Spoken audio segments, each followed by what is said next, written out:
In this plenary session, we'll have 4 thought-provoking presentations, each exploring a unique dimension of our central theme. Our distinguished speakers will draw upon their rich research, experience, and clinical insight, providing us with a deeper understanding of the psychological impact of conflict and the path forward recovery.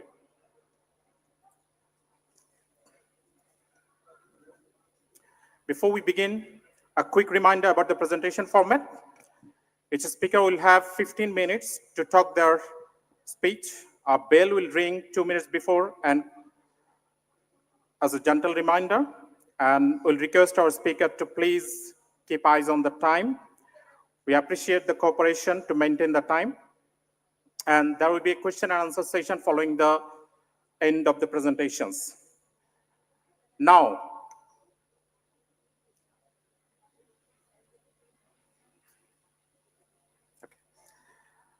let's start our first presentation.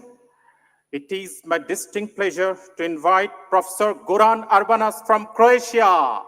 A big round of applause for Professor Goran Urbanas from Croatia, who will speak on mental health during conflict in former Yugoslavia.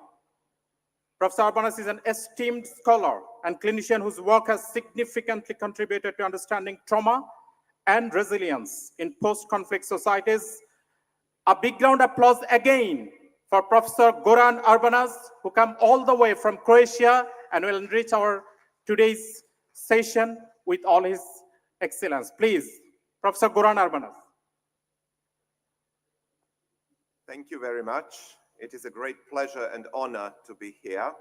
I came from a distinct part from the world. So I will talk about the conflict in ex-Yugoslavia because my country, Croatia, separated from Yugoslavia 30 years ago, and we have a lot of experience in traumatic events that happened there. So just to remind you where we are, I don't have a pointer anymore here.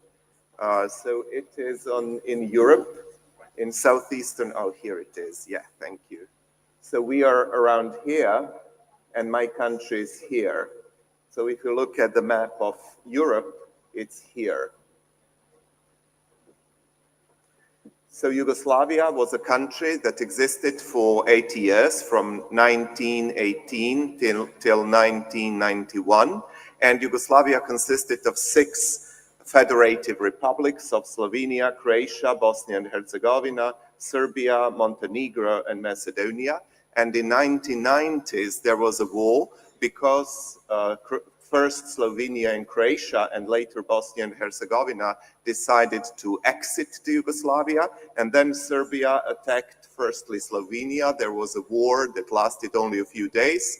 Then from 1991 to 1995, there was a war from Serbia against Croatia, and from 1992 to 1996, a war against Bosnia and Herzegovina. So Serbia and Montenegro attacked Slovenia, Croatia, and Bosnia. And then later on, because there was no money and no funds for the war, Macedonia decided to exit freely without the war. And finally, in 1999, even Serbia and Montenegro separated. And in 2000, part of Serbia, Kosovo, also declared independence. So today we have 7 countries where there was just one Yugoslavia. It is a very complicated story. I will make a long story short. So just a few historical data. So Croatia, Bosnia, and Serbia from 9th century, they were independent countries. Then Croatia joined Hungary in 12th century. During the Middle Ages, Ottoman Empire conquered Bosnia in 15th century and Serbia. So Bosnia and Serbia were part of Ottoman Empire, and Croatia was part of the Austro-Hungarian monarchy. In 19th century, first Serbia declared independence in 1815.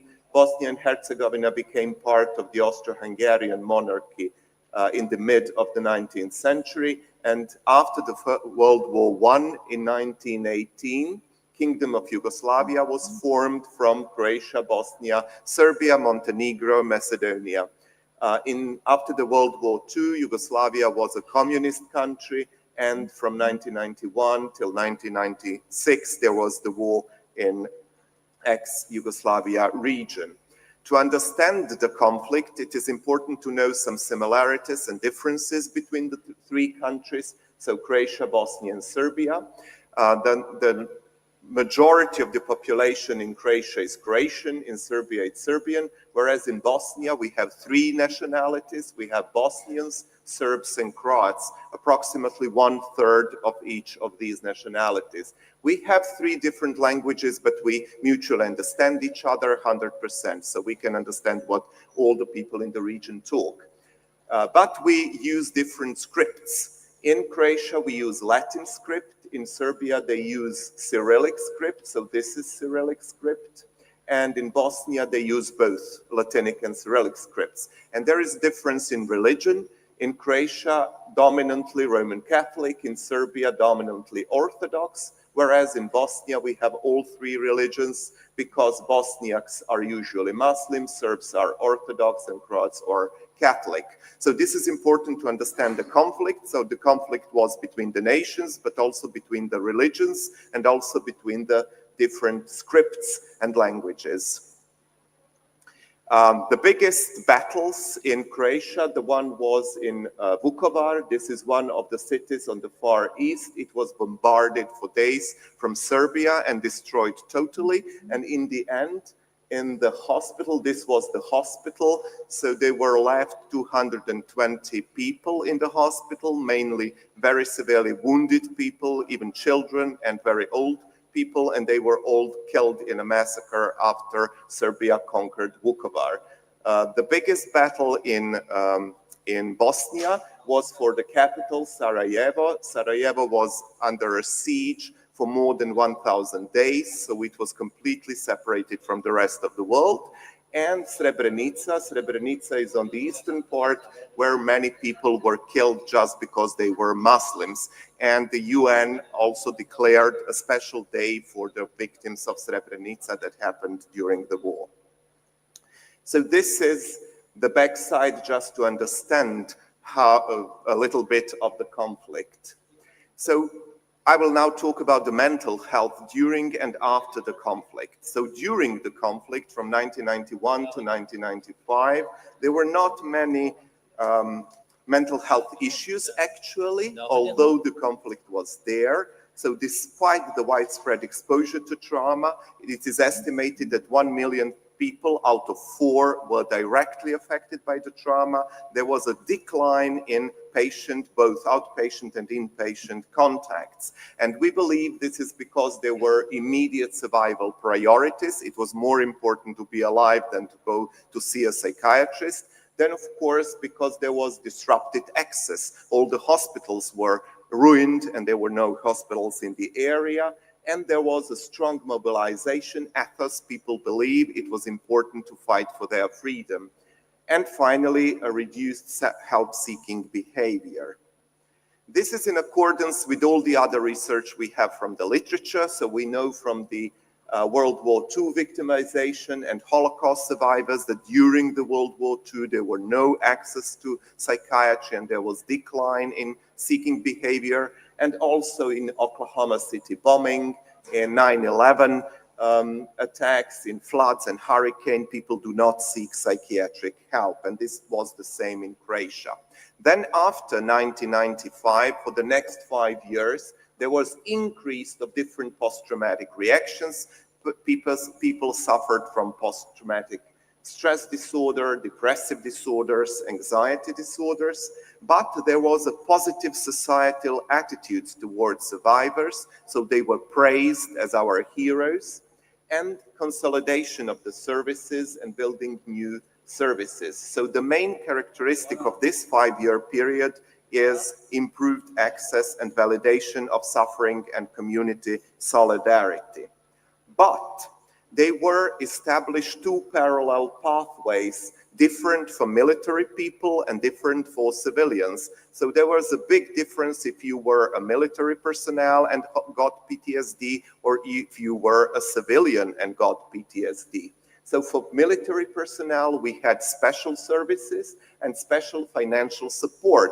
So if you were a military personnel and you were diagnosed with PTSD, you would get some monetary compensation, and very often they will retire you. Although these were young people, sometimes in their 20s or 30s or 40s, but still they were retired because the society wanted to say thank to these people because they fought for the freedom.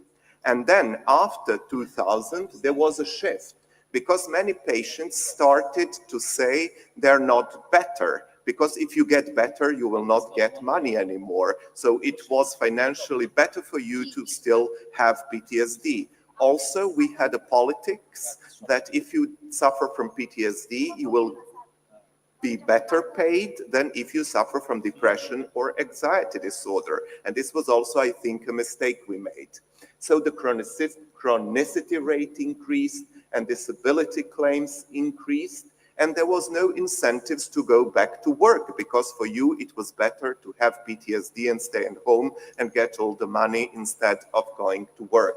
So all the patients started seeking PTSD diagnosis. They would be very disappointed if you diagnose a depression or anxiety disorder, but because there was no monetary gain for these diagnoses. So here, secondary gain is very clear. So due to this dual different pathways of military personnel and civilians, ex-military personnel started to feel isolated because the rest of the population was angry at them, because if you had a PTSD because of a civilian trauma, you were not given compensation. If you were a military personnel, you were given compensation. But also because of the symptoms of PTSD, people with PTSD started to isolate themselves because they believed that nobody can understand them, even the family members. So because of these inequities between veteran and civilian pathways, there was lack of support and empathy for civilians, and societal attitudes changed. During 1990s, there was a great support for the people, and from 2000 on, this support declined and disappeared. So it seems that putting politics into trauma influenced both clinical decisions and societal attitudes. And in 2010, there was a new legislation, a new act for civilian victims of sex offenses. So if you were a civilian sex offense victim, now you can ask for monetary compensation. And we have a new claim of new compensations. And we actually are unable to see whether these people were really traumatized or not, because they all want these compensations. So in conclusion, I would say that in Croatia we had 3 stages of mental health reactions. The first one during the war. Because of the war, we were unaware of how many victims there were, and there was under-recognition of both needs and support. Then the next wave, for the next 5 years, it was inclusive consolidation. Everybody supported these people. And finally, there is the third wave with many people trying to seek and find compensation for their PTSD symptoms. So what I believe are the main mistakes that you can learn from, maybe. One is that compensation retirement was not a good decision, because people were not seeking to get better, but they were seeking for money compensation. And also they started to feel isolated from the society, and the society started to feel that they get something they didn't deserve in that respect. The second mistake was that our politicians decided that only if you have PTSD was valid for compensation. So if you have other diagnoses, it was no valid. So people started to ask specifically to be diagnosed with PTSD. And finally, because all the groups were not equal, there started to happen these differences in inequalities between the people. So I believe these are the mistakes we made, so please don't make the same mistakes. Thank you very much for attention, and if you have any questions, I would be willing to answer.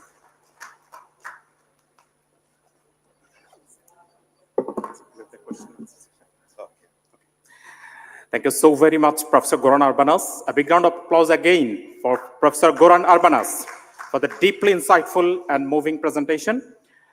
So now it's time to invite our second speaker for this plenary session, Professor Dambar Kumar Nirola, all the way from Himalayan region, Bhutan, who will present on Gen Z and the mental health crisis in South Asia. Professor Nirola is a respected leader in psychiatry, recognized for his outstanding contributions to mental health and policy development in the Himalayan region. Let's welcome Professor Dambar Kumar Nirola with big round of applause.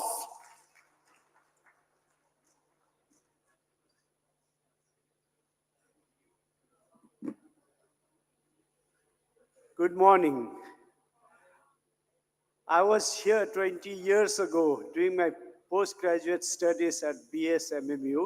Now I think it's called Bangladesh Medical University.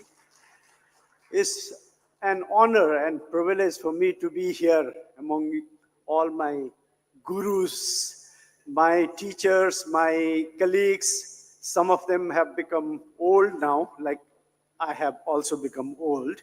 Some have become directors in the institutions. So it's really a great pleasure for me to be here. But unfortunately, my topic does not talk about us. It talks about the Generation Z. We hear this now. This is a new terminology which we never heard in the past. Looks like the whole generation has now been divided into different groups. And we are having a lot of mental health issues among the generation that is called Generation Z. And I think there is a good number of Generation Z participating in this forum just now.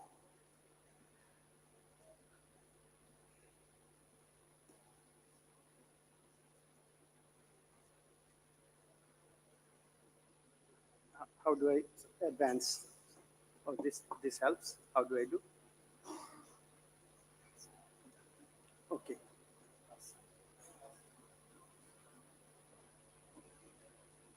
Okay.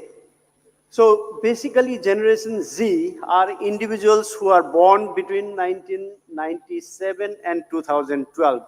And I have a boy of this age group in my home. He is my son. So it actually represents a dynamic and diverse population in Southeast Asia. Their mental health is shaped by rapid social, technological, and cultural transition. So basically this, we are trying to use this just to show what is the impact on this generation. Now, this is not a research article. I didn't do any researches, so bear with me. But I did collect some information, and I'm going to present that to you.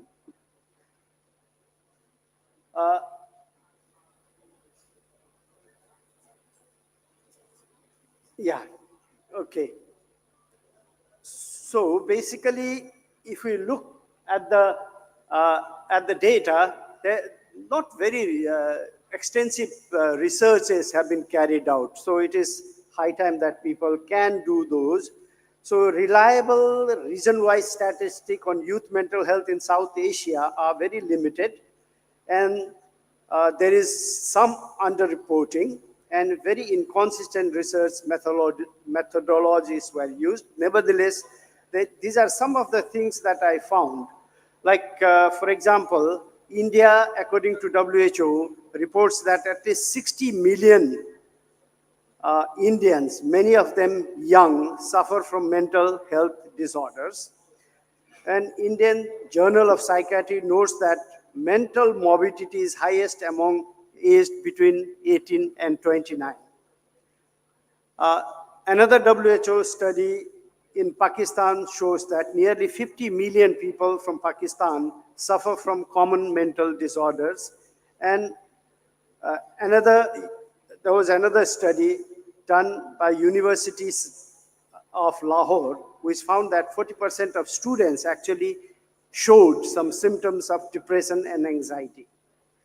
Now, Bangladesh also, there is a study, 19 study in which 45.6% had depressive symptoms and 55.1 had anxiety symptoms. So there are some researches that we have. We don't have any researches done in our own country. Okay. So basically, why all these things are happening? Now, we belong, like we as parents or we as elders belong to a very different type of a society. We had a different way of taking things, but now we have a generation which thinks differently. So there is a collective society with we all these South Asian countries actually, we have a very strong family structures, unlike many countries in the West. So we still want that to continue. So that is a interesting fact. And then there are lots of academic and career pressures. I don't know whether that is the truth here, but a lot of people are competing among each other in order to excel. And despite the fact that somebody excels, it is not guaranteed that you get a job. Like in many countries, for example, in my own countries, we provide medical care free to everybody. And then we depend on the government to employ us. Now we compete, we carry out studies, we compete, we go back, and then suddenly you find no job. So that makes young people quite frustrated.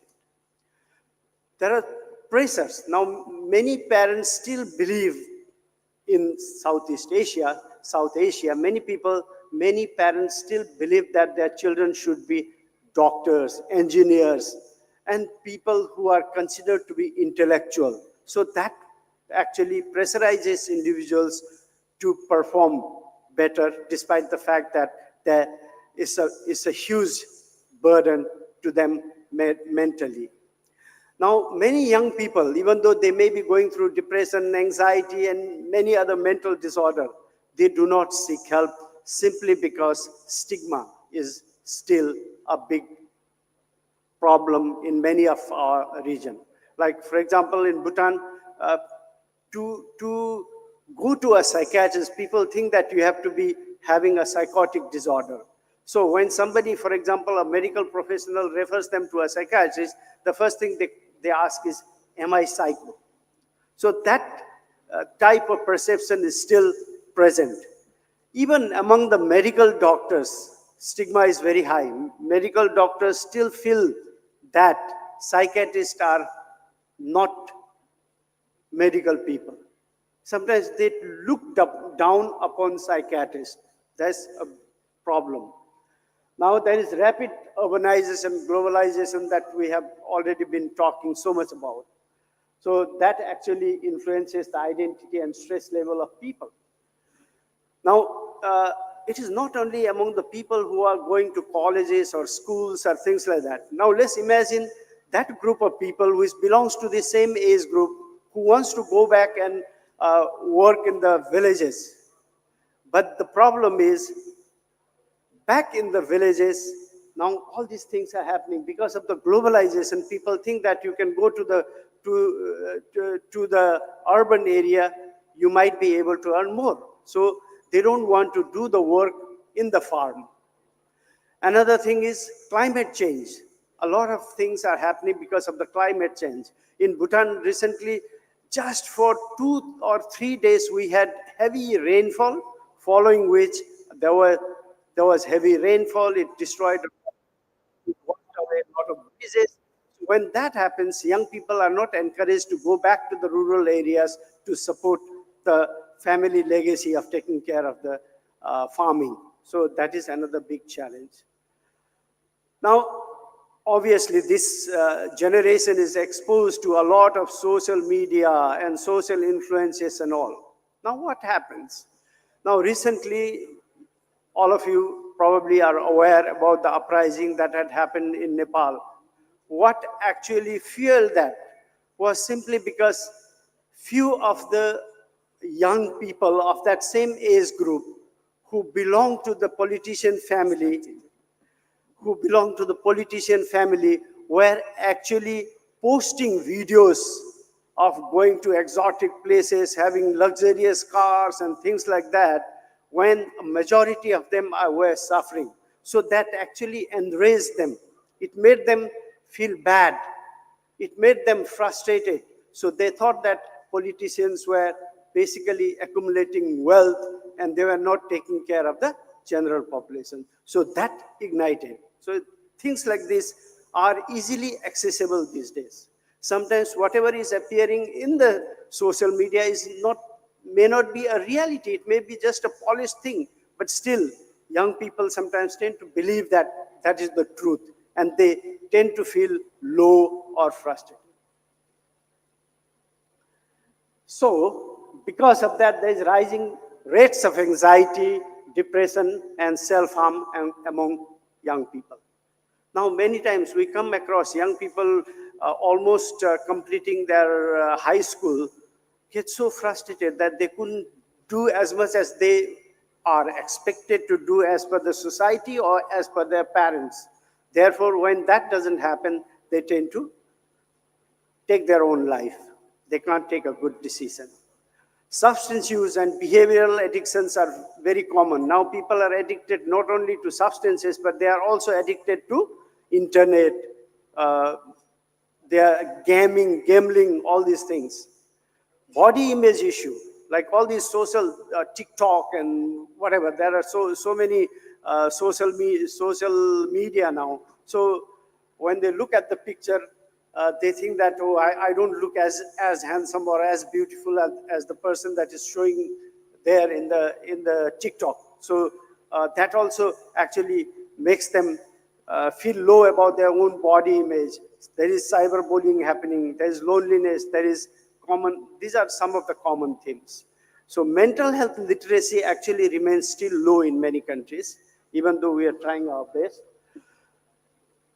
Now, major stressors affecting this generation is basically, so here, if you look at this, I think this, yeah. So constant digital connectivity. So there is something called FOMO, or fear of missing out. Academic competition, parental expectation, economic instability, unemployment.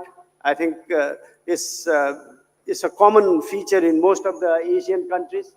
Many Bhutanese young people have now migrated to Australia simply because they were not getting a job. They want to go down there, work hard, and maybe earn some money, come back. Political unrest and climate change, gender identity, sexuality, and social inclusion. These are some challenges. So what are the roles of technology? Basically, there are dual roles, both a source of support and distress. So good thing about Generation Z is now there are lots of resilient Generation Z which are actually going out to build connections. They try to support each other, which is good actually. So they are support both as support and distress, exposure to unrealistic standard and social comparison. Online communities provide peer support and mental health resources, which is good. And that there is a risk of cyberbullying, addiction, and misinformation. We are going to see this more and more happening because now, with all this artificial intelligence, suddenly somebody's face becomes somebody else's body, and there can be a lot of body shaming. There can be even blackmailing, things like that are going to come. So these are some of the coping strategies: peer and social support network, spirituality and mindfulness practices, creative arts, sports and volunteering, increasing interest in therapy and self-help tools. There are lots of self-help tools now available. I think a lot of Gen Z are also producing these apps and things like that. Need for culturally adaptive resilience programs. So the only problem in South Asia is basically limited access to youth-friendly mental health services, shortages of trained professionals, persistent stigma and lack of confidentiality, rural-urban disparity, innovative intervention, such as, so we can use all these things in order to address this. So we need, of course, change in policy so that our Generation Z is more supported. They are understood, and then we provide them the support so that they become more useful than nuisance to the society. Thank you.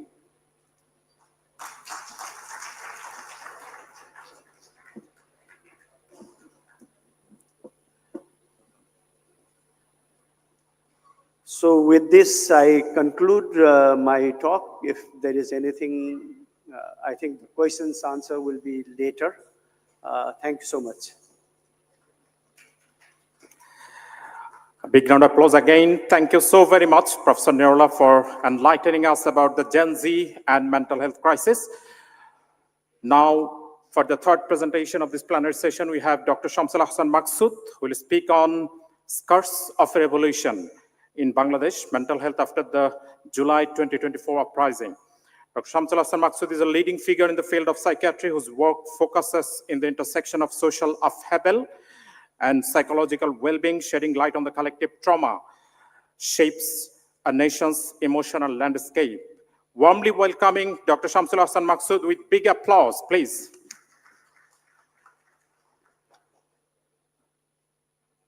My dear senior teachers from whom I got teaching, and my fellow friends, my junior colleagues, Assalamu alaikum. So it's been a pleasure to be here in this August gathering of Bangladesh Association of Psychiatry. I'll be talking about the scars of revolution, mental health after Bangladesh July 24 uprising. We all are aware of the, the recent incidents that has been happening in Bangladesh. We know about what happened in the last year. My topic will be talking about the scenario worldwide. Already Professor Goran has talked about the European conflict. Dr. Nirola has talked about the South Asian conflict. And I'll be talking about the Bangladeshi conflict specific to 2024. And also, we did a study. We'll talk a few things about that. And what service plan can be done afterwards will be briefed as well. So, you know the figure. Can anyone say who is it? Che Guevara. So he was very popular among the, the revolutionists. And he once said, revolution is not an apple that doesn't fall, you have to make it fall.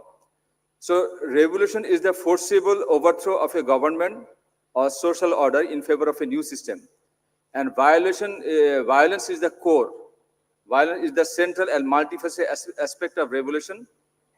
And trauma in revolution is, once you get exposed to revolution, you get trauma, and it happens. In last 2 decades, about 180 nations, or 99% of the world population, has experienced trauma, and that is going on. The protest, riot, revolution, all has been the central in different parts. And recently we just saw the Arab-Israel conflict as well. The July revolution or monsoon revolution is the one which took second most death toll and casualty after 1971. And this atrocity was created not by other people. It's their own regime that has created the massacre. And yes, last year we have seen the book Petechi Gulikor, Buker Bithor Darun Jhor. You have seen such a Gen Z with their open chest embrace the bullets that has been fired against the nation, and they took the toll, like the Sundarban takes the storm of Bangladesh. So we always criticize Gen Z for their, their erratic behavior, like as Dr. Nirola has said, the guardian doesn't understand them. We, as a parent, doesn't understand them, but they are the one who has shown their character. And in last year, 36th of July, we got the, freedom second time. Just to compare how it is different from other countries and other atrocities, I am just showing a figure. In 1 year conflict in Hong Kong, you know that more than 10 years there was a protest in Hong Kong. In 2019, only 2 people died out of the conflict, whereas in Bangladesh, in 2024, not in the whole year, only for 3 weeks, we saw 1,423 deaths.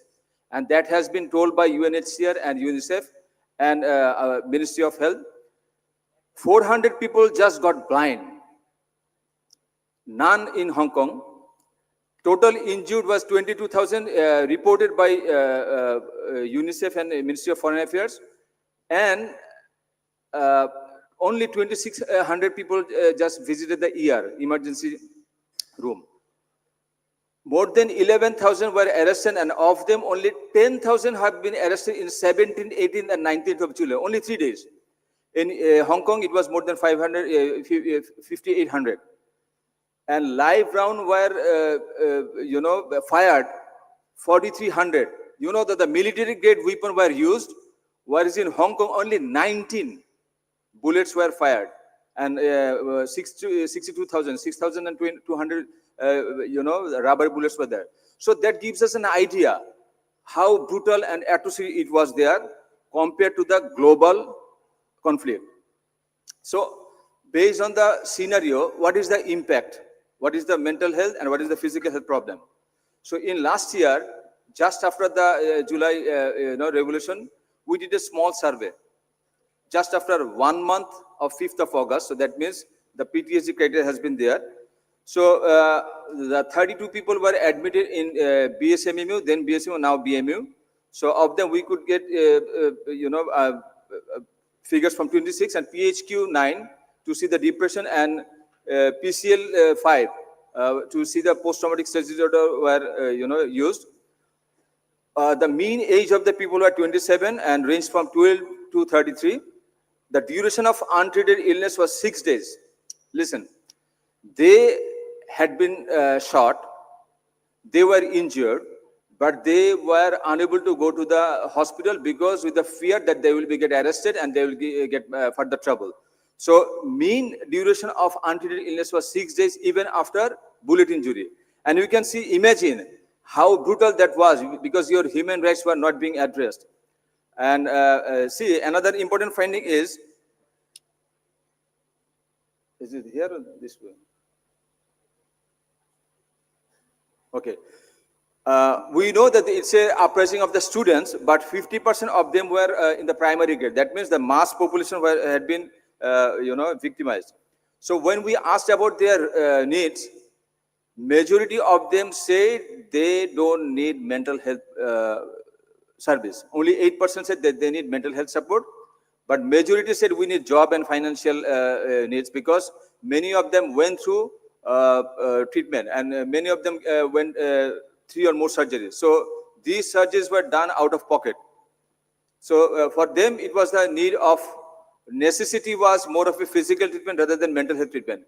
Based on our survey, we did another study on the 3 epic hospitals because by October and onwards, no patients were there except 3 hospitals. One is the BMU, where physical injured patients with other physical problems were admitted. One is the NITOR, National Institute of Trauma and Rehabilitation. There, the amputation and other limb problem patients were there. Another was NIO, National Institute of Ophthalmology, where the eye injury patients were there. Of these 3 hospitals, we take consecutive samples of 217, and as you can see, 65 from Ophthalmology Institute, 65 from NITOR, and 77 from BMU. So we try to see the prevalence of depression and PTSD by using PHQ 9 to see depression and PCL 5 to see the PTSD symptoms. These 2 are validated in Bengali. Among the finding, we have seen that majority of them were, young survivors, and 97.2% were male. Where we see that we knew that it was a uprising of students, where females were, in the forefront. But when it comes down to physical injury, male took the, lead role. And 97.2% were male, only 6 we got, they were female. And 38.7% were student. That is another important finding. Though it was a student-led protest, but majority of the victims were other than students from different professions. And 81.1% received timely care, and 10% only didn't get the timely care. So in our first survey, we saw that many of them didn't get the timely care. But when we went to the mass level, we have seen that the majority of them get timely care. So the main finding was depression was 82.5%, PTSD symptoms were 64.1%, which is much higher than the contemporary other studies done in the other parts of the world. We have gone through the systematic review in Australia, Hong Kong, and in Middle East, India, and many different studies. We have seen that our finding is way too higher than the finding elsewhere.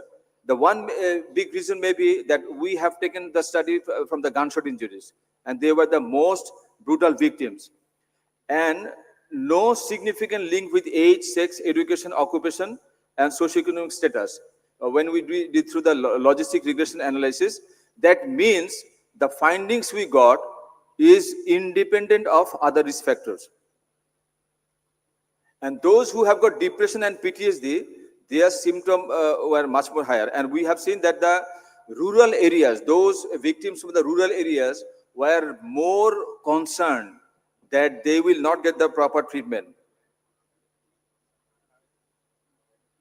So based on the findings, we thought of, giving a plan. Sorry.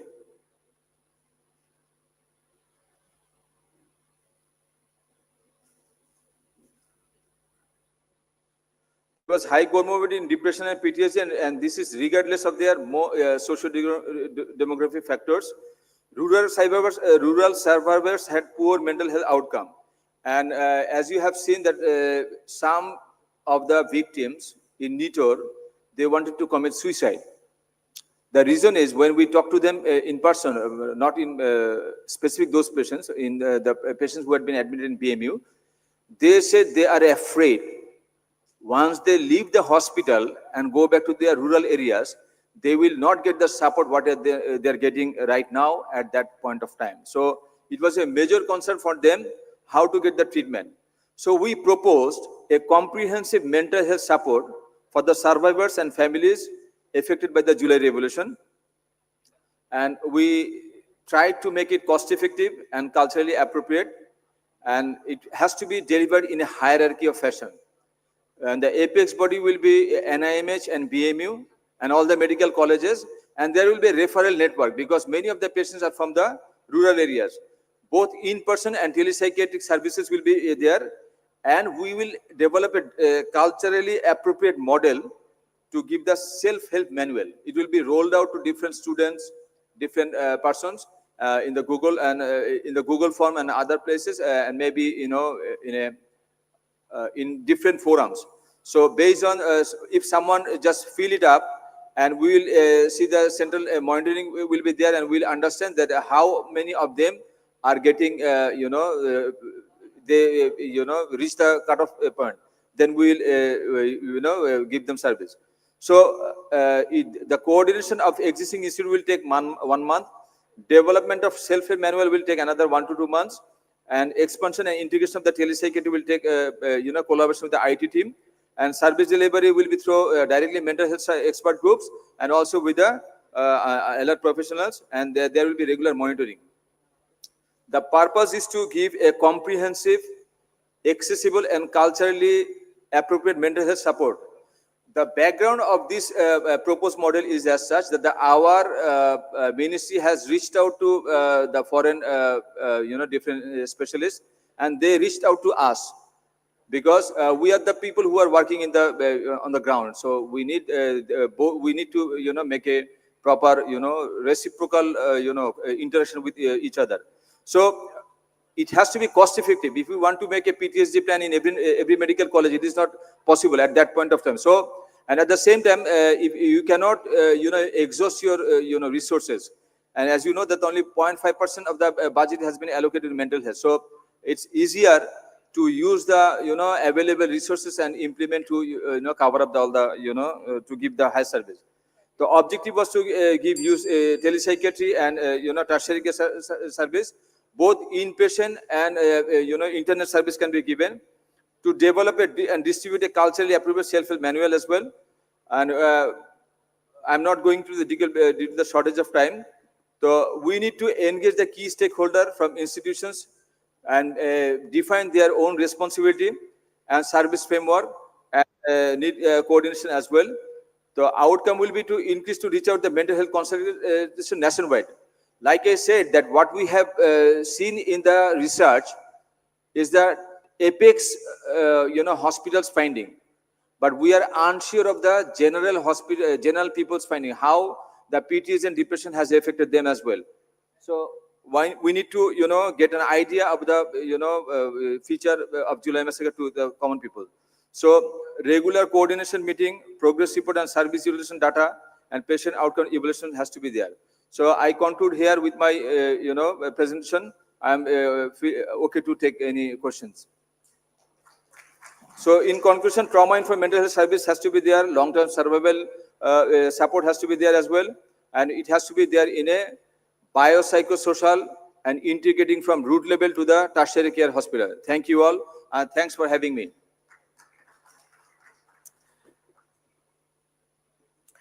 Thank you, Dr. Shamsul Hassan Maksud, for the powerful and enlightening presentation on July 24 revolution in Bangladesh. Our final speaker for this plenary session, Professor Wajid Ali Akhundzada, all the way from Pakistan, will present on mental health in the Pakistan-Afghanistan conflict. He will present from online.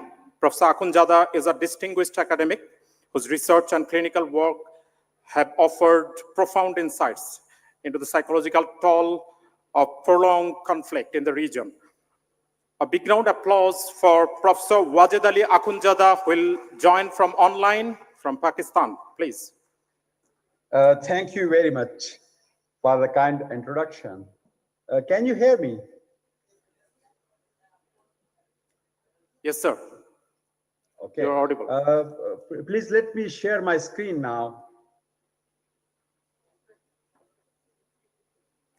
Sir, can you make it full screen?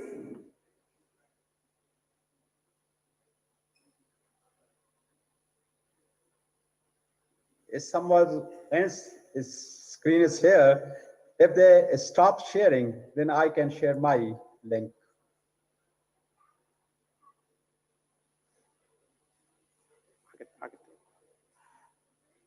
I'm requesting our technical team to please support.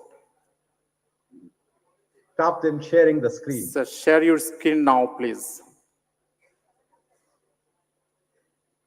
Sir, you can share the screen now, please. Okay, that's good.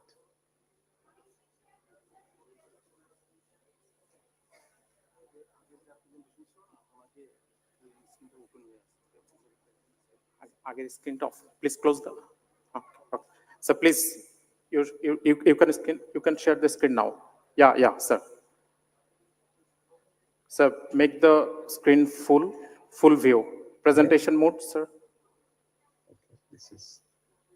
Can you see it okay, now? Sir. It's now presentation mode. You can start your presentation, please, sir. Thank you very much. I'm thankful to the Bangladesh Association of Psychiatrists for their kind invitation, the organizer of this International Psychiatry Conference, all the worthy speakers, dear colleagues, and the audience.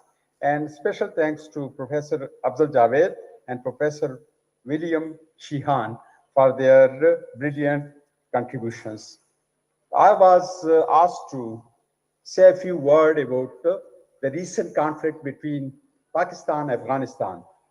For the last 40 years, you will be aware that in 1989, the Russia invasion of Afghanistan led to the holy war in Afghanistan.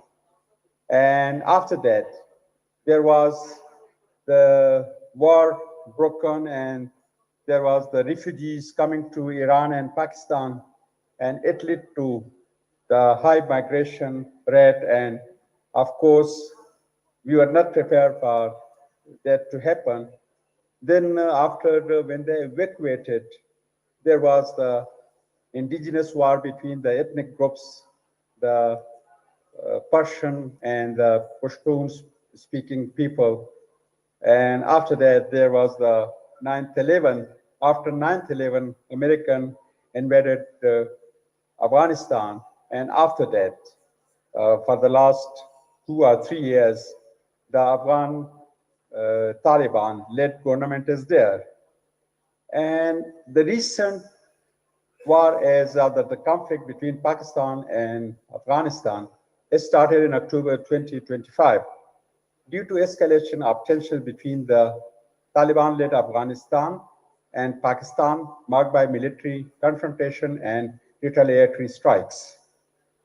The conflict began in October 2025 following a series of violent incidents attributed to the Tehreek-e-Taliban Pakistan, that is TTP, a militant group operating from Afghanistan territory.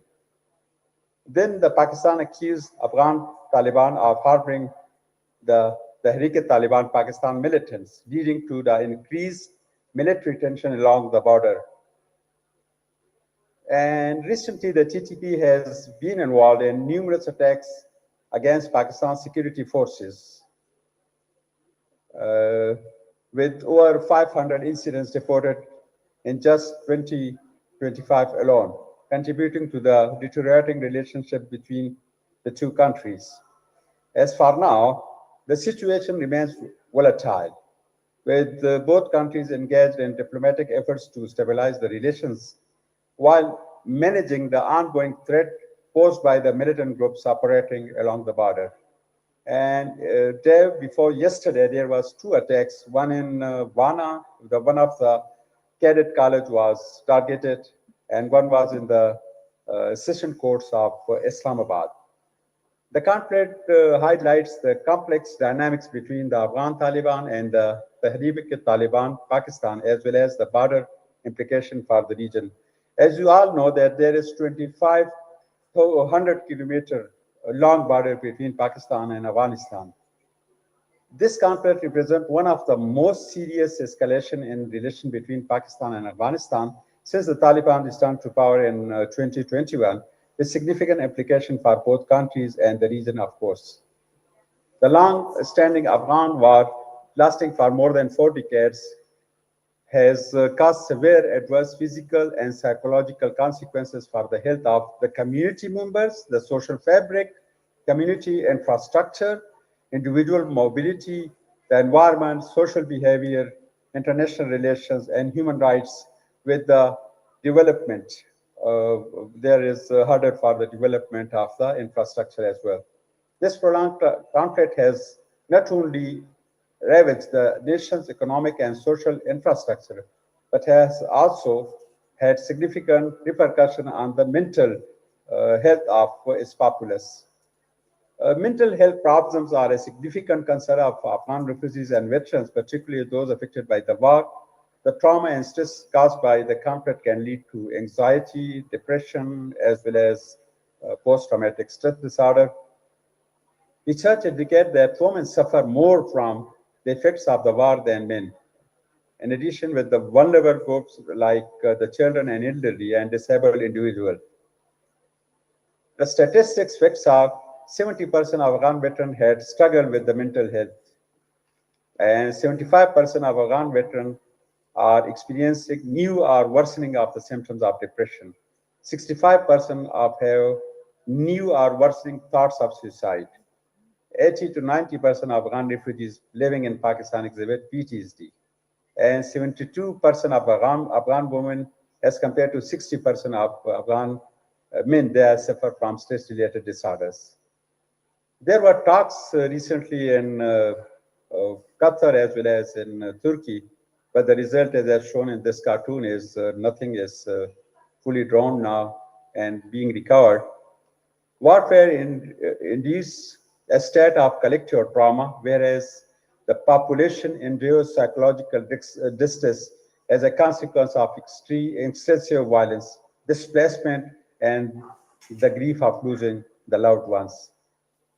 The continual breakdown of the state authority and the emergence of insurgent groups have diminished the people's confidence in the government institution, leading to individuals to increasing rely on the local and tribal agencies. Conflict in Afghanistan has left many Afghans feeling disillusioned. They are incapable of forming stable relationship, resulting in a society characterized by pragmatism as well as the individual, where the personal survival is prioritized over the collective goodness. What are the challenges and barriers? Limited access to mental health services and support. And let me tell you one thing that we here in Peshawar, is bordering the Afghanistan, we are seeing more 60% of our population, of our clientele is Afghanis. And the recent this conflict has seized that they are not coming to Pakistan for help. So they are again denied the access to mental health services being provided by Pakistani doctors here in Peshawar. The stigma and the culture norms surrounded mental illness, like one of the worthy teacher, he was talking about the faith healers and other things that the jinn and jannat and positions. These are actually the stigma and the culture norms that are surrounding the mental illness. Lack of qualified mental health professional, economic hardship, of course, the poverty exacerbating mental health services. And then efforts and initiative like the organization, the Human Concern International provides trauma and counseling and support. The grassroots movements and support networks offer essential, including like psychosocial support and educational opportunities. Efforts to raise awareness and promote mental health care in Afghanistan and Pakistan. The call for action will be increase the support and resources for mental health services. Here in Pakistan, even 1.5% of the GDP is for the health, and 0.4% of that is allocated to mental health. So 1% of the total GDP, and then out of that 1% of the GDP, 0.2 to 4% is just for mental health. So we have to increase the support and resources for mental health services. Addressing stigma and promoting the awareness, collaboration between the governments and organizations, of course, and the community to address and recognize mental health needs. And we have to cooperate with the other agencies like the faith healers and the ulamas to make this make them able to seek help as early as possible. Children who grow up amid war, regardless of their direct involvement, often show signs of heightened aggression. And we see this heightened aggression on our streets now, and the emotional issues and persistent attention deficit that carry into adulthood as well. The normalization of violent behavior has contributed to the surge in domestic violence, the recruitment of new mental health, and into the primary faction can solve this problem. Families enduring psychological trauma often instill fear and distress, survival oriented behavior in their descendants, which may result in ongoing prevalence of post-war mental health disorders. In post-war societies, the challenges of rebuilding trust in government entities, political system, and even among individuals, there is lack of trust, and it can result in lasting instability. The displacement has precipitated the collapse of conventional social structure. And let me tell you that there is again an effort to send them home, like the Afghan refugees. They are living here in Pakistan. They are supposed to leave Pakistan, and in two provinces like Sindh and Punjab, they are being evacuated from there. And in coming 2 to 3 months, most probably from KP, that is Khyber Pakhtunkhwa, where Peshawar is located, and the Balochistan, where Quetta is located, most probably they will be most probably they will be sent back to Afghanistan.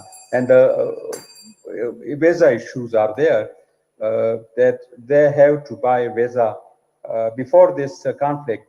There was no visa requirement. They could come to KP and Balochistan very frequently. This like the social conventional collapse system undermine the social support system and migration. Other countries has resulted in cultural tension between the ethnic groups, the linguistic groups, and like Shiites and the Sunnis. This is the suggested solution to improve the mental health in Afghanistan and Pakistan, of course, expanding psychotherapy and social support system. Then the educating and raising awareness in societies, supporting awareness and supporting women and children affected by war, helping with social reconstruction and creating hope. And research had indicated that fostering a sense of hope and collective positive perspective for the future are critical elements in building resilience and to solve the mental health problems in the war-affected societies. With this, I'm ready to take any question, and I'm thankful for your attention. Thank you very much. Thank you so very much, Professor Wajid Ali Akhundzada, all the way from Pakistan, for enlightening us about Pak-Afghan conflict. So with this, we have ended all our 4 presentations in this plenary session. Now we'll have question answer session. So the floor is open for the question answer session. We already have sent the Google form and the responders asked the questions in the Google form. So first responder for first speaker, Professor Goran Arbanas, Dr. Mirza Muhammad Ishaq, please ask your question. To Professor Goran Arbanas. Please provide the mic, someone. To Dr. Mirza Muhammad Ishaq to ask the question to Professor Goran Arbanas, first speaker.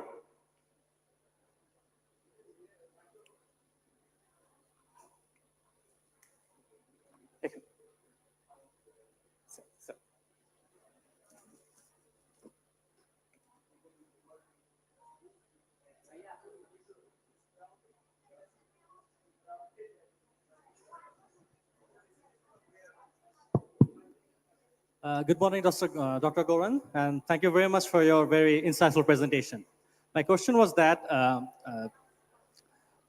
in the conflict in the Balkans, as we've seen that there are different ethnic groups, especially in Bosnia, that the Bosniaks, Croats, and Serbs make up the ethnic makeup of the country. So does their religious, do the religious denominations and the ethnicity and the ethnocultural background of these ethnic groups, did they have any effect on the psychiatric services that were provided to these ethnicities? And did their ethnocultural background anyhow affect their psychiatric service-seeking behaviors? Thank you very much. Okay, thank you for this question. So if we look from the perspective today, 30 years after the conflict, we can find no differences in regard to religion or ethnicity. But if we look at different steps during this process, there were differences in the beginning because in respective countries, people from another nationality were not so open to ask for help. So, for example, in Croatia, there were less Serbian people asking for help in the period 1995 to 2000, but after 2000, there is no difference. It's the same in Bosnia and in Serbia. So, psychiatrically speaking, no differences.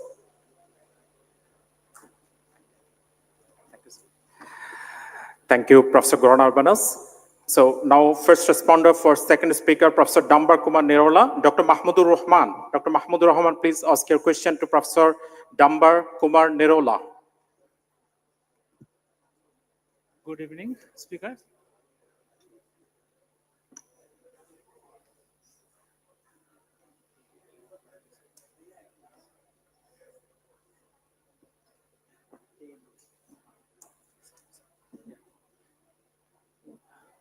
Good evening, speaker. Thank you for giving me the opportunity to make the question. I would like to ask that is there any religious or cultural differences that influence the mental health disorders or any other illness in the South Asian population, and how can we minimize this if there is any barrier of mental health seeking or any other treatment gaps, we can minimize it. How? What was the question? I didn't get it properly. Could you please ask again, please, and make it simplified, please? What are the impacts of social, cultural, and religious effects on the mental health seeking of the South Asian people? And is there any measures for psychiatrists can be taken to minimize this? Okay, I think your question is basically to see whether there's any cultural or social differences on mental health of these young people. Is that what it is? Okay. Now, as I mentioned earlier, basically this was a collection of reports from different countries. I have not done any research as such myself, but definitely I think in any psychiatric condition, presentation of any psychiatric thing, I think there has to be some form of cultural variation, because there are people who manage their mental health in a very different way. They have a different way of coping with all these stresses and things like that.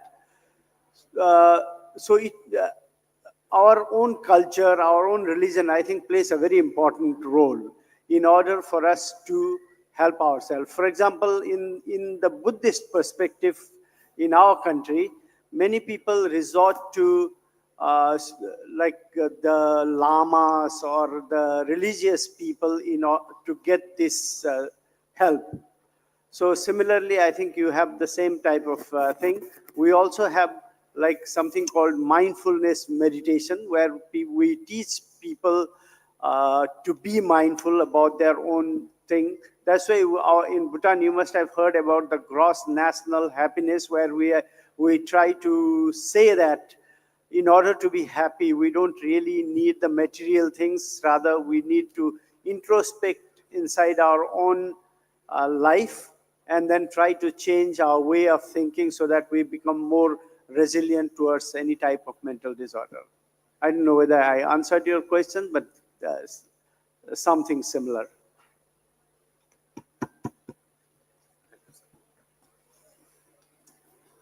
I hope there are no other questions. Thank you, sir, Professor Dambar Kumar Nirola. So now the first responder for third speaker, Dr. Mohammad Jubair Mia, Associate Professor, for Associate Professor Shamsul Hassan Maksud, sir. I'd like to ask our volunteer to provide the mic to Associate Professor Dr. Jubair Mia, sir, to ask the question. Dr. Jubair Mia, sir.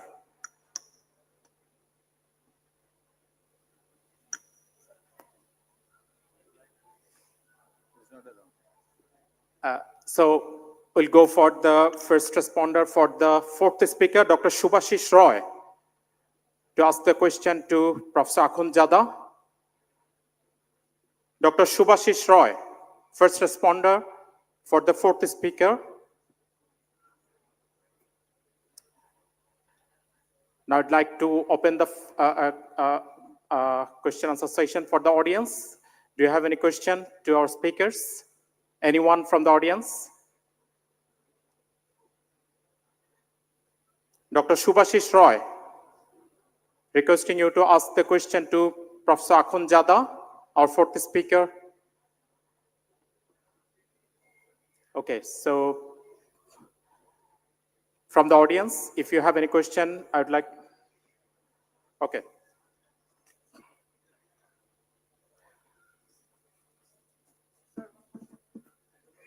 So now it's time for the remark from our chairpersons.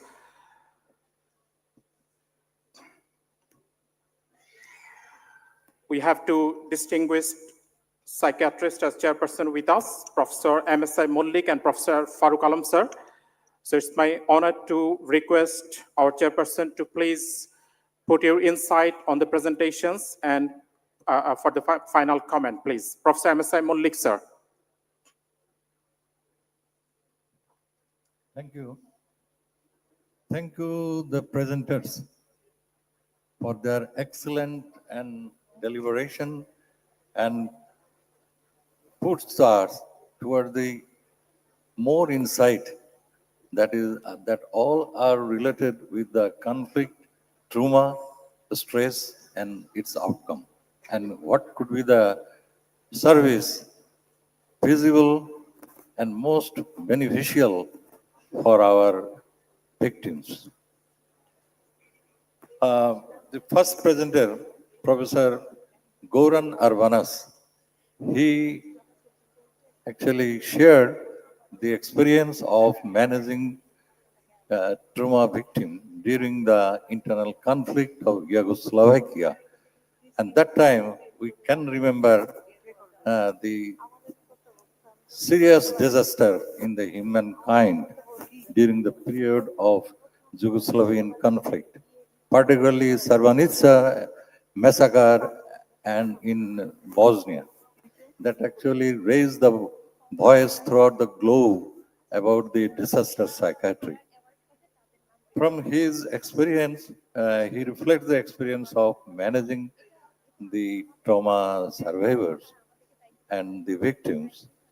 In the initial stage, we could not find such a service, but in the middle stage, stage 2, there is a strong awareness, regards, recognition, and service options. And finally, they come to a conclusion of a established trauma-related service in Yugoslavia experience, from Yugoslavia experience. And I can assume that all the new countries, 9 countries of Yugoslavia, former Yugoslavia, they could share the common pattern of service, and also we can learn from their experience how to prepare, how to design, how to implement the feasible, affordable trauma related service or disaster psychiatry in our country also.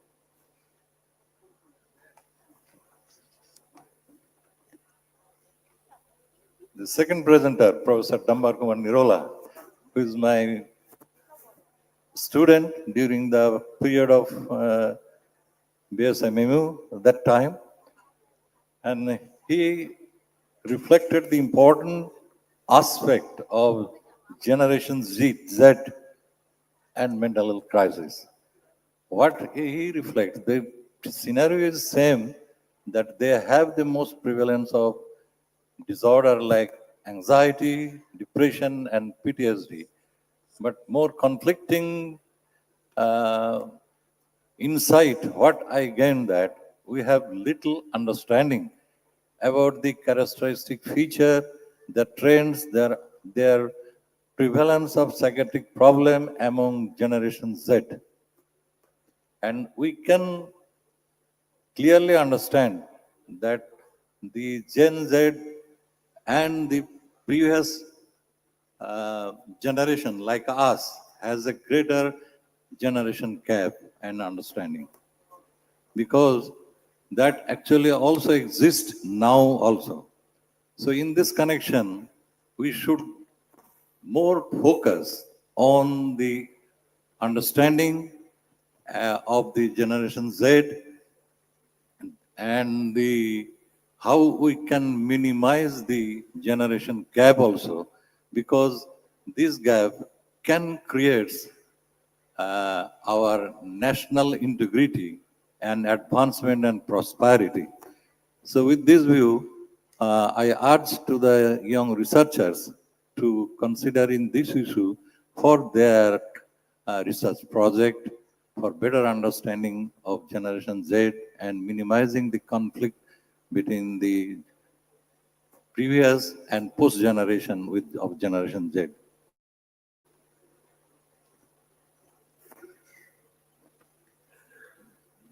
Dr. Muhammad Shamsul Hassan, he presented a brilliant presentation related to the monsoon revolution in our country, and we can imagine what the disaster already happened.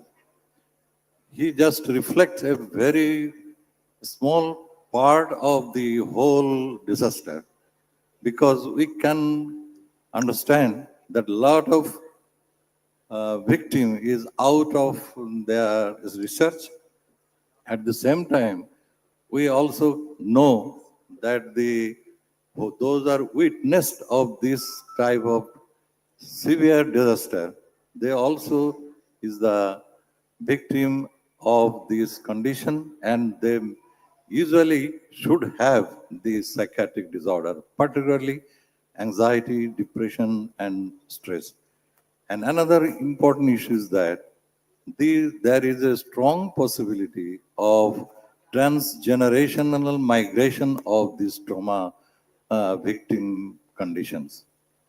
Particularly, it could be transferred through genetic transmission by epigenetic mechanism, and at the same time, that can be reflected from their rest of the part of life with social integration and social interaction, as well as managing the or in pattern of their parenting also.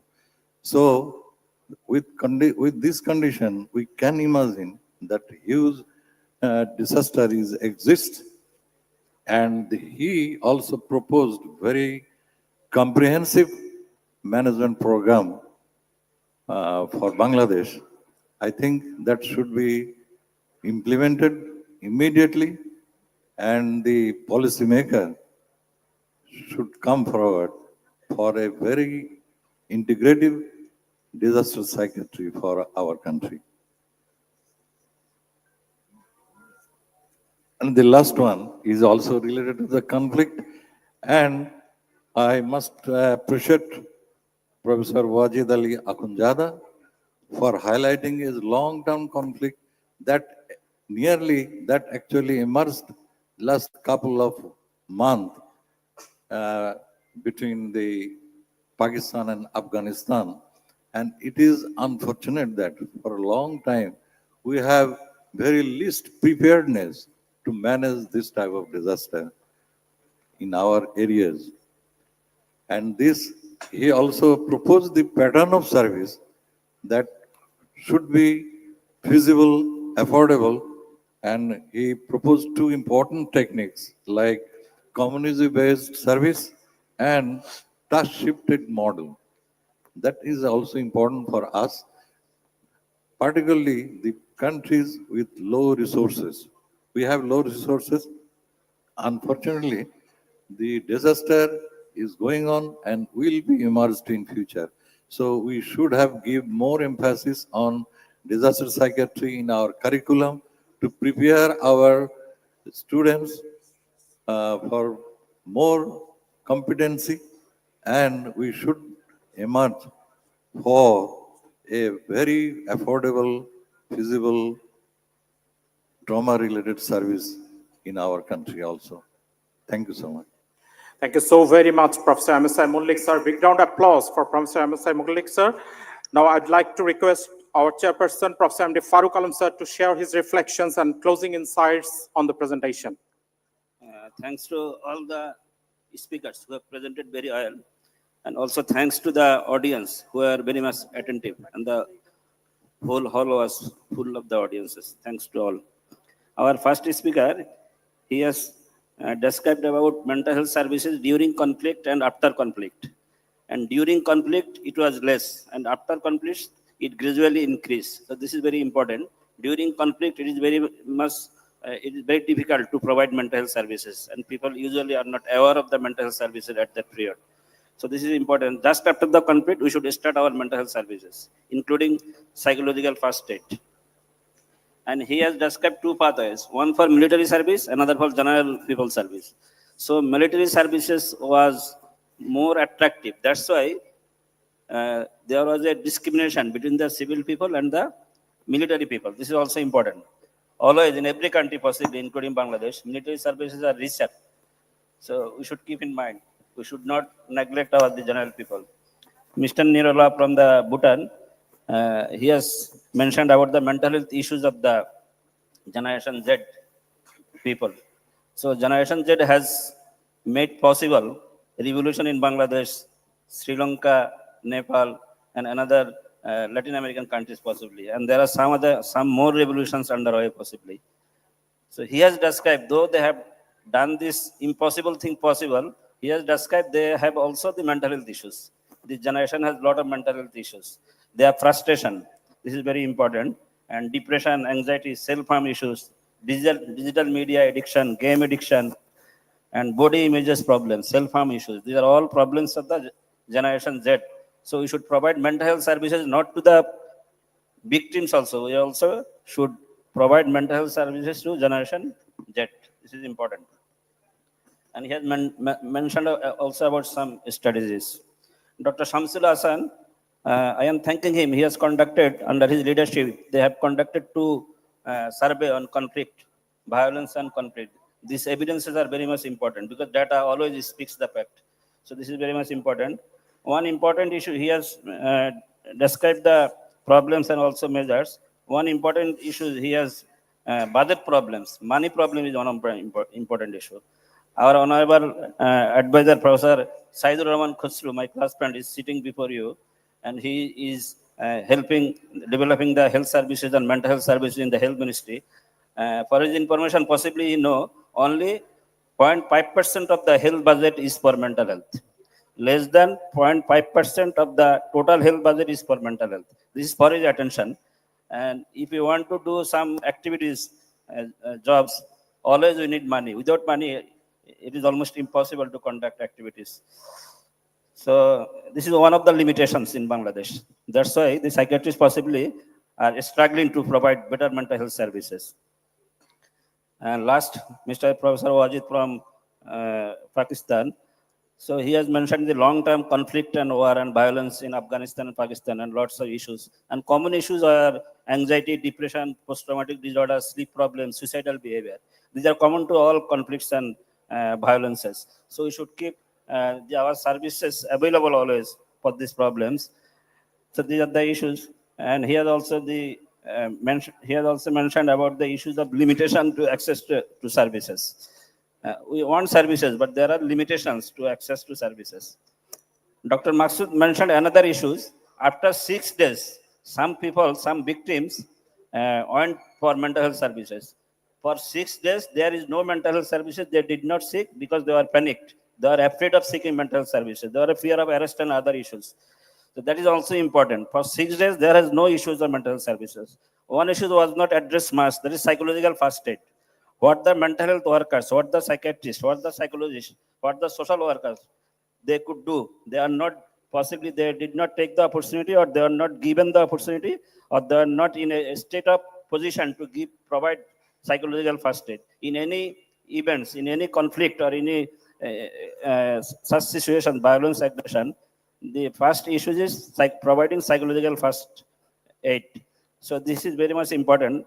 To provide psychological first aid, we need to be organized. That is very important. Possibly we are not much organized.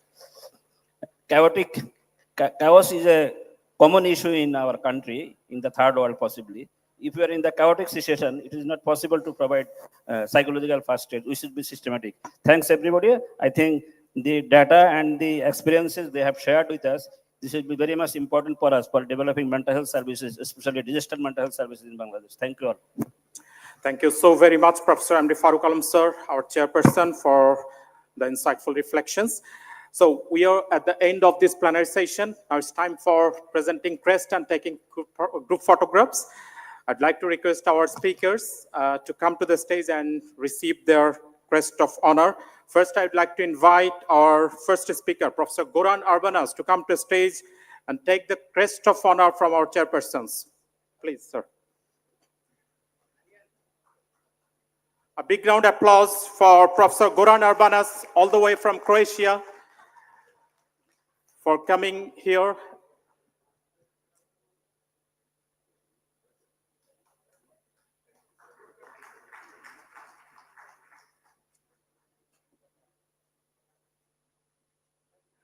Next, I'd like to request Professor Dambar Kumar Nirola to come to the stage and take crest of honor from our chairpersons, please.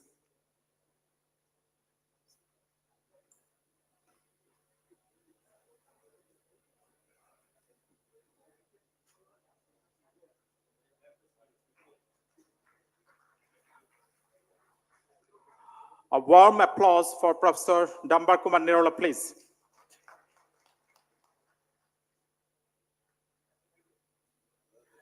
Now, I'd like to request our third speaker, Dr. Shamsul Ahsan Maksud, sir, to come to stage to take crest of honor from our chairperson, please.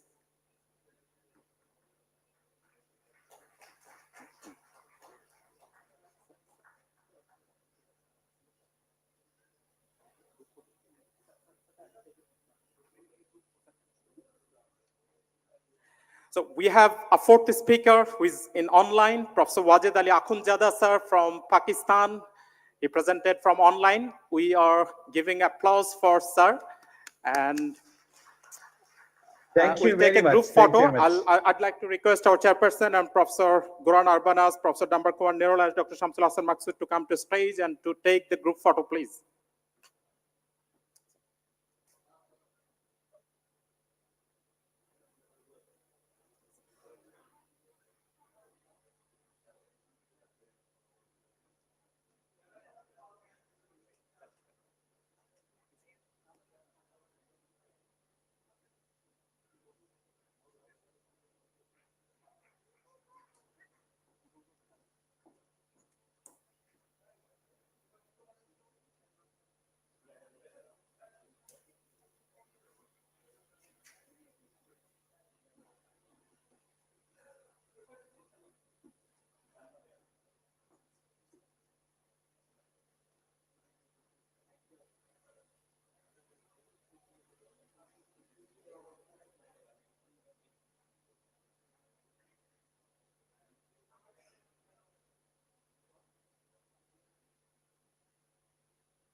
Thank you so very much, everyone. We are ending this session with a big applause for our speakers, for the chairpersons, and for the audience for being active and engaging in the presentation. I'd like to call for the next session, that is our inaugural session, and ending here. Assalamu alaikum.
আসসালামু আলাইকুম।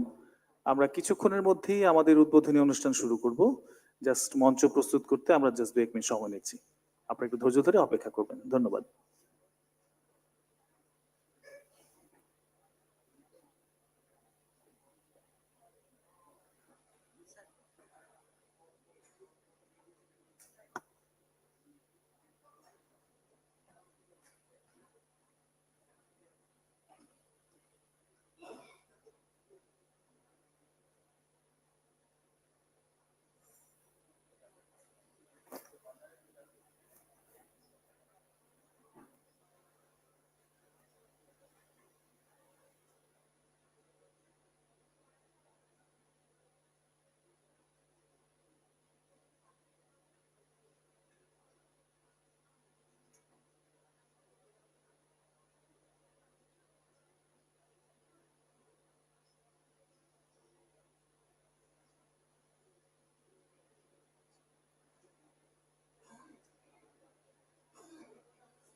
আসসালামু আলাইকুম and a very good afternoon. আপনাদের সবাইকে স্বাগত জানাচ্ছি 12th international conference on psychiatry আজকের এই অনুষ্ঠানের ইনঅগ্রাল সেরিমনিতে। আমরা অত্যন্ত আনন্দিত যে আমাদের মাঝে উপস্থিত আছেন এই অনুষ্ঠানের প্রধান অতিথি হিসাবে অধ্যাপক ডক্টর মোহাম্মদ সাইদুর রহমান, সম্মানিত বিশেষ সহকারী, স্বাস্থ্য ও পরিবার কল্যাণ মন্ত্রণালয়, গণপ্রজাতন্ত্রী বাংলাদেশ সরকার। এছাড়াও আমাদের মাঝে আজকে বিশেষ অতিথি হিসেবে থাকবেন অধ্যাপক ডাক্তার মোহাম্মদ হারুন আল রশিদ, সভাপতি ডক্টরস অ্যাসোসিয়েশন অফ বাংলাদেশ ড্যাব, অধ্যাপক ডাক্তার সাজেদ আব্দুল খালেক, সম্মানিত senior vice president national doctors forum NDF. এছাড়াও আমাদের মাঝে উপস্থিত থাকবেন অধ্যাপক ডাক্তার মোহাম্মদ নাজমুল হোসেন, সম্মানিত মহাপরিচালক স্বাস্থ্য শিক্ষা অধিদপ্তর, এবং অধ্যাপক ডাক্তার মোহাম্মদ মাহবুবুর রহমান, পরিচালক, জাতীয় মানসিক স্বাস্থ্য ইনস্টিটিউট। অনুষ্ঠানটির সভাপতিত্ব করবেন বাংলাদেশ অ্যাসোসিয়েশন অফ সাইকিয়াট্রিস্ট বিএপির সম্মানিত আহ্বায়ক অধ্যাপক ডাক্তার মোহাম্মদ আব্দুল মোত্তালিব। আমি অধ্যাপক ডাক্তার মোহাম্মদ আব্দুল মোত্তালিব স্যারকে সম্মানিত অতিথিদেরকে নিয়ে মঞ্চে আসন গ্রহণ করবার জন্য অনুরোধ করছি। এছাড়াও মঞ্চে আসন গ্রহণ করবেন বাংলাদেশ অ্যাসোসিয়েশন অফ সাইকিয়াট্রিস্টের সম্মানিত সদস্য সচিব অধ্যাপক ডাক্তার মোহাম্মদ নিজামউদ্দিন এবং ICP 25 এর সায়েন্টিফিক কমিটির সম্মানিত সভাপতি অধ্যাপক ডাক্তার নীলুফার আক্তার জাহান। আমি সব অতিথিদের মঞ্চে আসন গ্রহণ করবার জন্য অনুরোধ করছি। আমার মনে হয় সবাই আমরা জোরে করতালি দিয়ে আমাদের অতিথিদের বরণ করে নিতে পারি। সবাইকে ধন্যবাদ।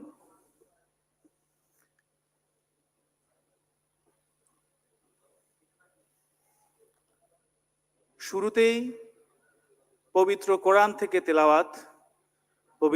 থেকে তেলাওয়াত করার জন্য আমি অনুরোধ করছি ডক্টর মোহাম্মদ তানভীর হাসানকে। ডক্টর মোহাম্মদ তানভীর হাসান, জাতীয় মানসিক স্বাস্থ্য institute.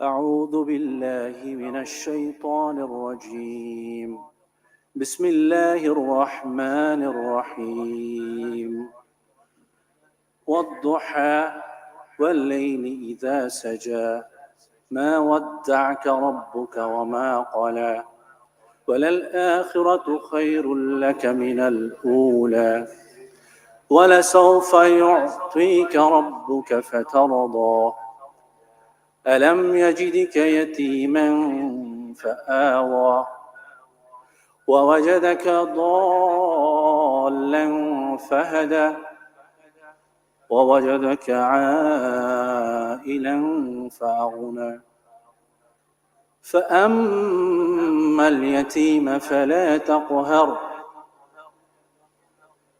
وأما السائل فلا تنهر وأما بنعمة ربك فحدث صدق الله العظيم. The transliteration of this surah Al-Inshirah, Surah Al-Duha. Bismillahir Rahmanir Rahim. In the name of Allah, the entirely merciful, the essentially spatially merciful. Wad-duha, I swear by the early hours of the day, wal-layli idha saja, and the night when it covers with darkness. Ma wadda'aka rabbuka wa ma qala, your Lord has not forsaken you, nor has he become displeased. وَالْآخِرَةُ خَيْرٌ لَكَ مِنَ الْأُولَى, and surely what comes after is better for you than that which has gone before. وَلَسَوْفَ يُعْطِيكَ رَبُّكَ فَتَرْضَى, and soon will your Lord give you so that you shall be pleased. Alam yajidika yatiman fa'awa, did he not find you an orphan and give you shelter? Wawajadaka dallan fahada, and find you lost, that is unrecognized by men, and guide them to you,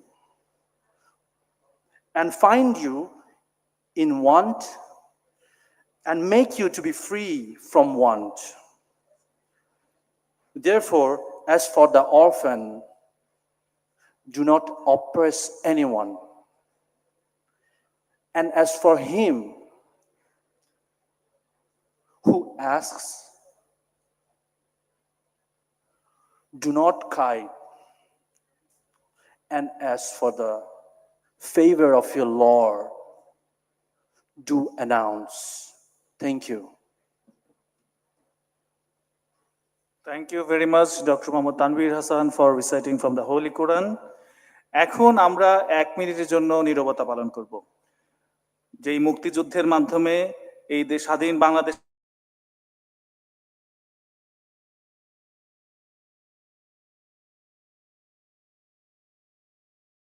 আমরা আজকে এখানে উপস্থিত।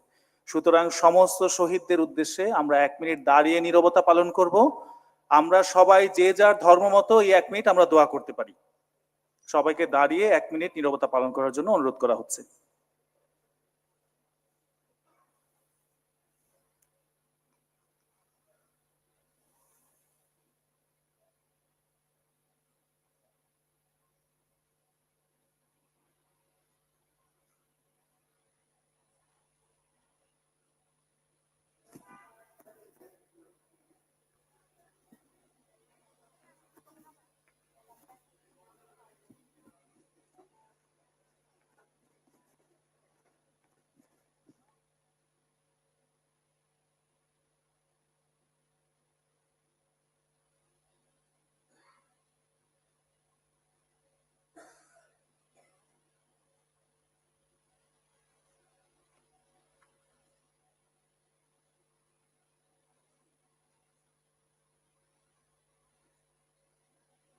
সবাইকে ধন্যবাদ।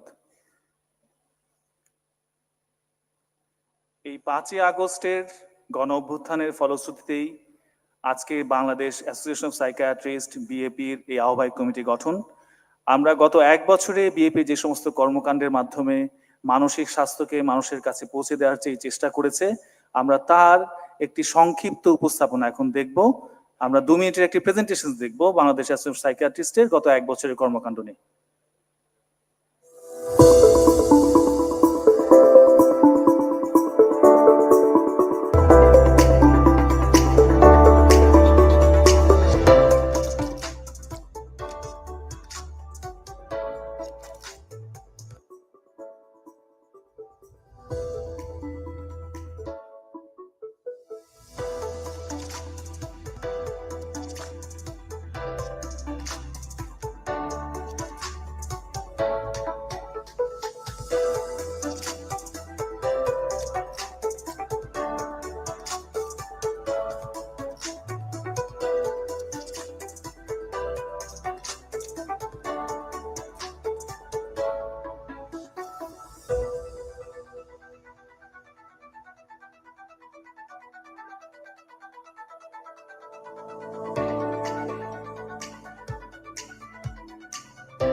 সবাইকে ধন্যবাদ। এবার স্বাগত বক্তব্যের পালা। স্বাগত বক্তব্যের জন্য আমি আহ্বান জানাচ্ছি অধ্যাপক ডাক্তার মোহাম্মদ নিজামউদ্দিন স্যারকে, সদস্য সচিব Bangladesh association of psychiatrist BAP.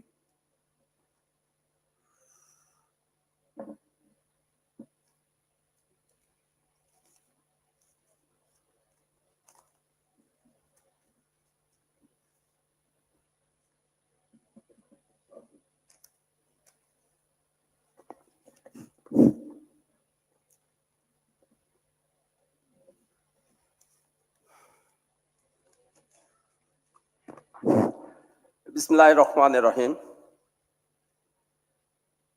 Respected Chairperson, Honorable Chief Guest, as a Special Assistant of Ministry of Health and Family Welfare, a special guest, President DAP, Senior Vice President NDF, Director NIMH, সবাইকে আসসালামু আলাইকুম and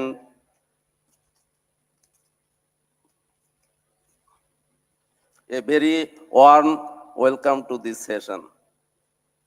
Our existence is shaped by both body and mind. I believe it is the mind that truly drives us. That is why mental health is very much important. When mental well-being is neglected, the individuals, families, society, even a state cannot truly flourish.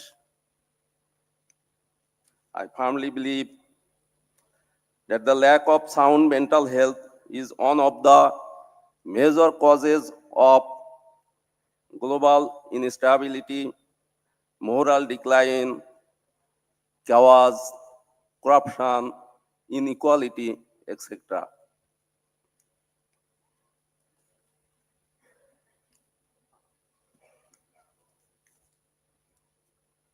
If we wish to move forward, we must start valuing qualities such as honesty, competence, integrity, etc. At the same time, we must avoid nepotism, groupism, bribery, flattery, etc. Justice must be fair, and the role of law must always be upheld. To achieve this, I think it is the responsibility of the government to ensure a proper and supportive environment for all.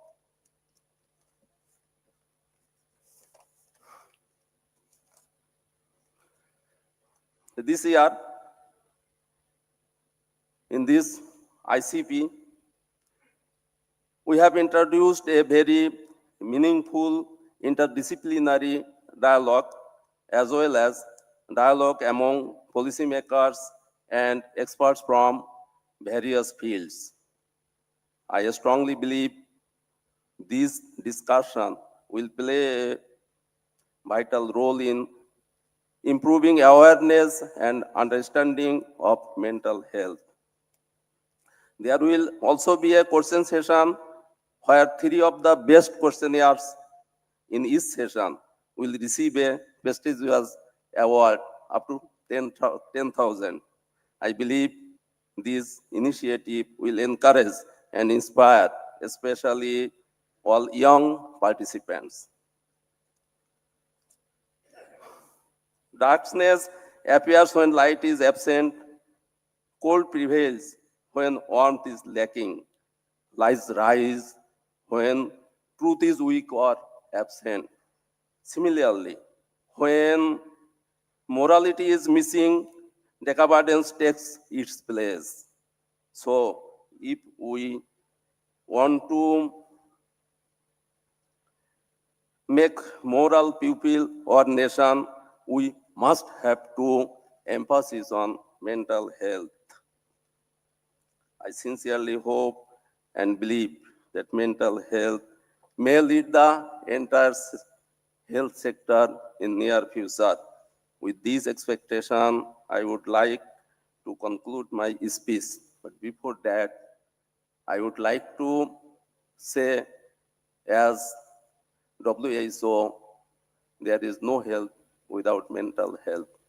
I wish you all remain well, both physically and mentally. Again, thanks to all. Khuda Hafiz, Bangladesh Zindabad.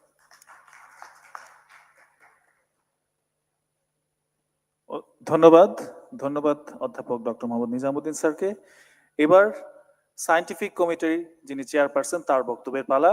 এই ICP 25 এর যে scientific committee তার সভাপতি অধ্যাপক doctor Nilufar Akter জাহান ম্যাডামকে আমি আহ্বান জানাচ্ছি কিছু বলার জন্য।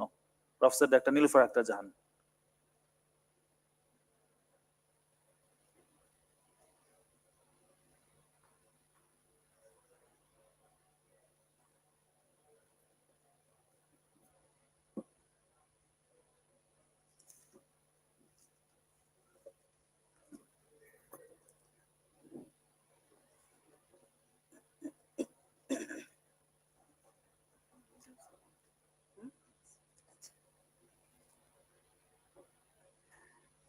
Respected Chairperson, Professor Dr. Abdul Muttalib, Convener, Bangladesh Association of Psychiatrists, Chief Guest of today's inaugural program, Professor Dr. Saidur Rahman, Special Assistant to Honorable Chief Advisor for Ministry of Health and Family Welfare.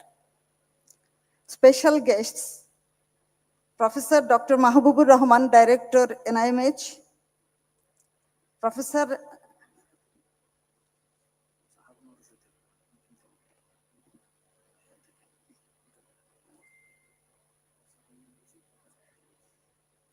Dr. Muhammad Harun Al-Rashid, President,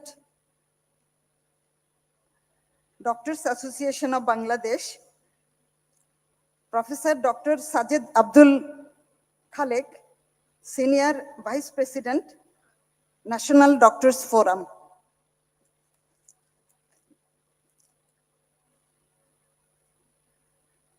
My respected teachers, Professor Hedayatul Islam sir, Professor MSI Mollik sir, Professor Jhunu Shamsun Nahar madam,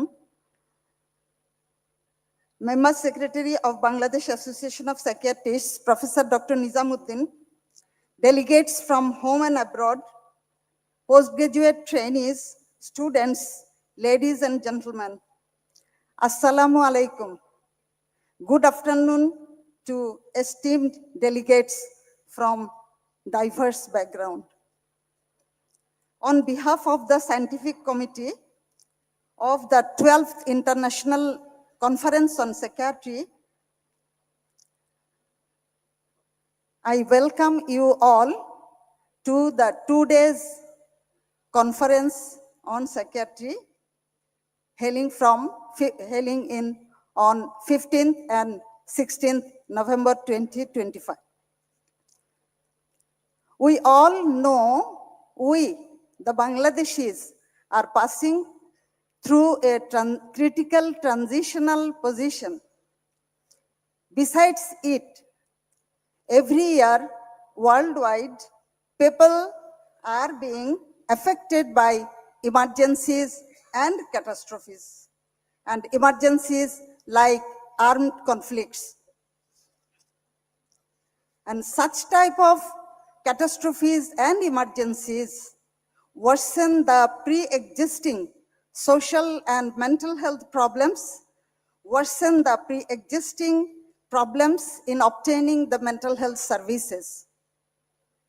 Additionally, these emergencies induce some new problems. After facing an emergency or catastrophe, there are development of new cases. After every catastrophe, usually 1/5 of the population newly affected by the psychiatric disorder.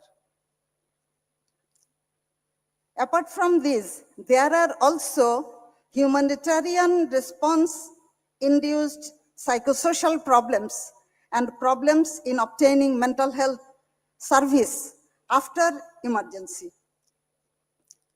From prehistorical times, man-made conflicts are going on. Presumably, these may be rooted deeply in human nature. But human beings have some qualities. They have some primary qualities of helping others, cure others, care others. So, problems created by conflicts and disasters can be managed by national and international collaboration by population having humanity. As mental health professionals, we need to develop our special skills, knowledge to deal with the mental health disorders caused by emergencies and disasters. With a view to this knowledge and expertise and to refresh our existing knowledge and expertise, we are here for attending a 2 days scientific international conference.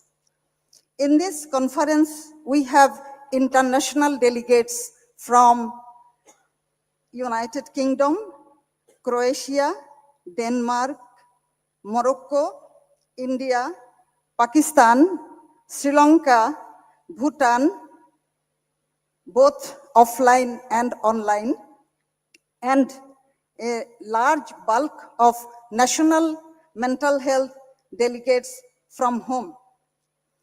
We have also included specialists from other disciplines to enrich our consultation liaison psychiatry, and we have arranged for policy dialogue by including eminent personalities, health administrators, media personalities, political personalities, journalists, NGO officials, so that if we include all of them, we have a hope. We have arranged policy dialogue for them.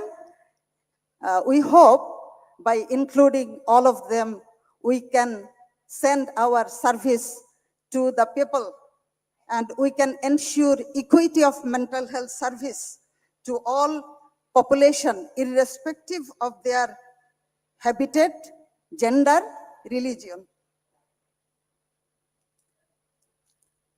At the end, I am hopeful at the end of this 2 days seminar, we will be able to enrich ourselves to serve our mental health,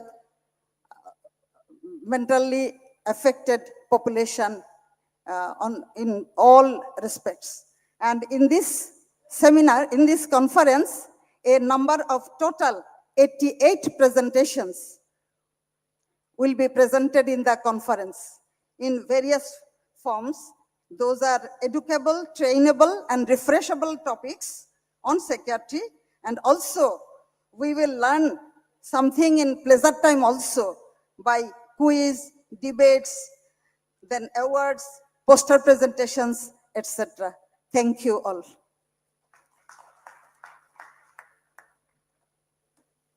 Thank you, Professor Dr. Nilufar Akhtar Jahan, for delivering a very wonderful speech.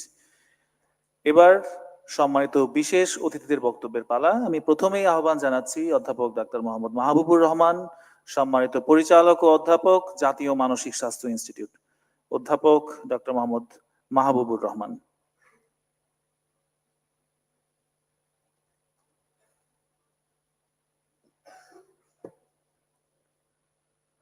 Assalamu alaikum and good afternoon. Our Honorable Special Assistant, Professor Dr. Mohammad Said Rahman Sir, Ministry of Health and Family Welfare, distinguished President of Doctors Association of Bangladesh, Professor Harun Al Rashid, and Professor Muhammad Sadiq Abdul Khalek, and Member Secretary of Bangladesh Association of Psychiatrists and Chairperson of the Scientific Committee, my respected teachers, colleagues, and dear students. I feel honored to be here at the 12th National International Conference on Psychiatry. And this year, our theme is the mental health during global conflict, impact, innovation, and integration. And it means that it's a direct call for action for every national health authority to mitigate the crisis during our national crisis for the last few years. Our focus is on the operational capacity to mitigate the psychological impact of crisis, especially on vulnerable groups like children, adolescents, elderly people, and youth groups. My experience as a psychiatrist reveals that early life trauma during conflict has the permanent public health consequences. So, I believe that this forum must drive pragmatic solution to solve the problems. We need accountable innovation to scale up the telepsychiatry and emergency psychological support for the victims during crisis. Most critically, we must achieve full integration of mental health into our national primary healthcare system, transforming policy into tangible, accessible services across all 64 districts. I believe researchers and administrators to leverage this platform to define accountable strategies that bolster our system's resilience. I wish that we will be success. Thank you all. অসংখ্য ধন্যবাদ অধ্যাপক doctor Mohammad Mahbubur Rahman স্যারকে। আর যেহেতু আমাদের মাঝে আর কোনো বিদেশি অতিথি এই মুহূর্তে উপস্থিত নেই, আমার মনে হয় আমরা বাংলায় কন্টিনিউ করতে পারি। এবার আমি আরেকজন বিশ্বস্তির বক্তব্য শোনার পালা। আমি আহ্বান জানাচ্ছি অধ্যাপক ডাক্তার সাজেদ আব্দুল খালেক স্যারকে, সম্মানিত senior vice president national doctors forum NDF এবং সম্মানিত principal Ibne Sina medical college, professor doctor Mohammad Sajed Abdul Khalek.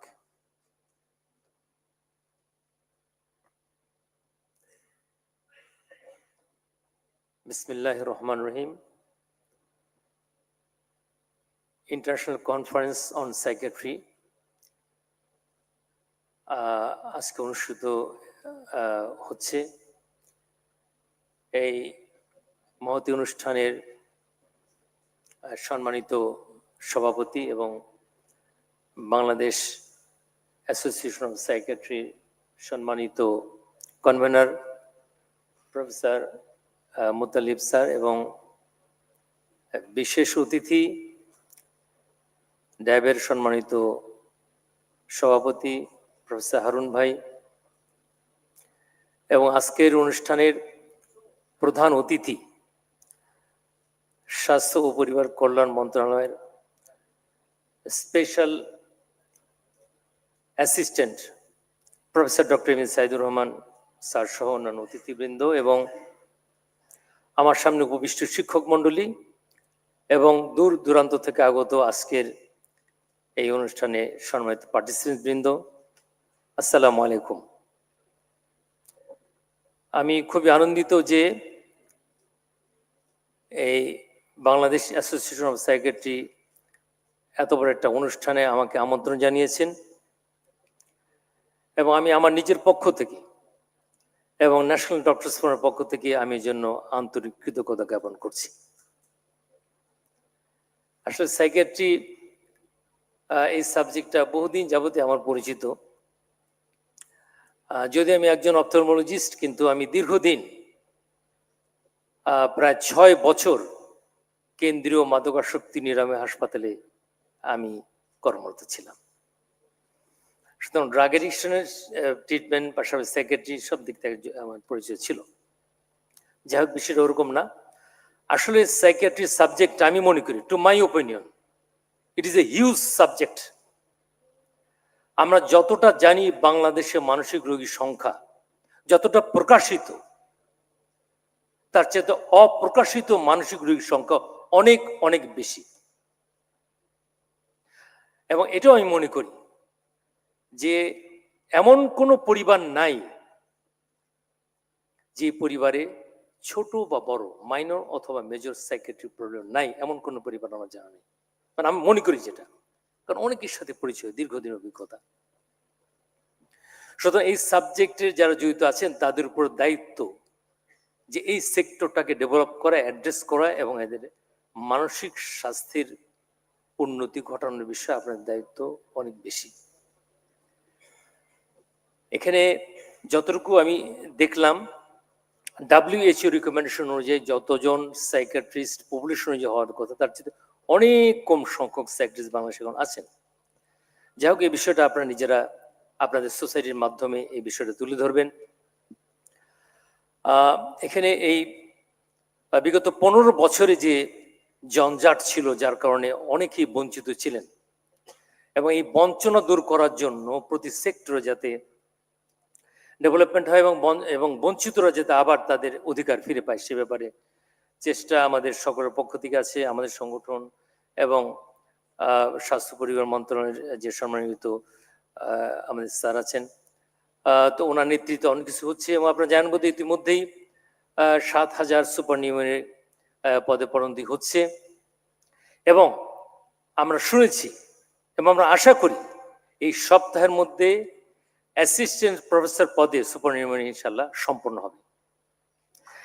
এবং আমি আশা করছি এবং আমি মনে করি যে এই বিষয়ে আমাদের প্রফেসর সাহেব বক্তব্য দিবেন, আমি ওই প্রসঙ্গে যাচ্ছি না। তো আমি একটা বিষয় আমি শুধু বলবো বলে আমি শেষ করবো আমার কথা, সেটা হচ্ছে যে বিষয়টা ইগনোর করার কোনো উপায় নাই। এটা আমাদের পরিবারকে বাঁচানোর জন্য, আমাদের সমাজকে বাঁচানোর জন্য, আমাদের রাষ্ট্রকে বাঁচানোর জন্য এটাকে ইগনোর করার কোনো উপায় কারণে প্রত্যেকটি নাগরিক দায়িত্ব এবং আপনাদের সকলের, সেটা হচ্ছে যে মাদকাসক্তি। এটি এমন একটা ভয়ঙ্কর বিষয় যেটাকে আমি মরণ নেশা বলে থাকি। As it is a part of the psychiatry, I think এখন পর্যন্ত তাই আছে আমি যত জানি। সুতরাং এই বিষয়টাকে সিরিয়াসলি অ্যাড্রেস করা উচিত বলে আমার কাছে মনে হয়।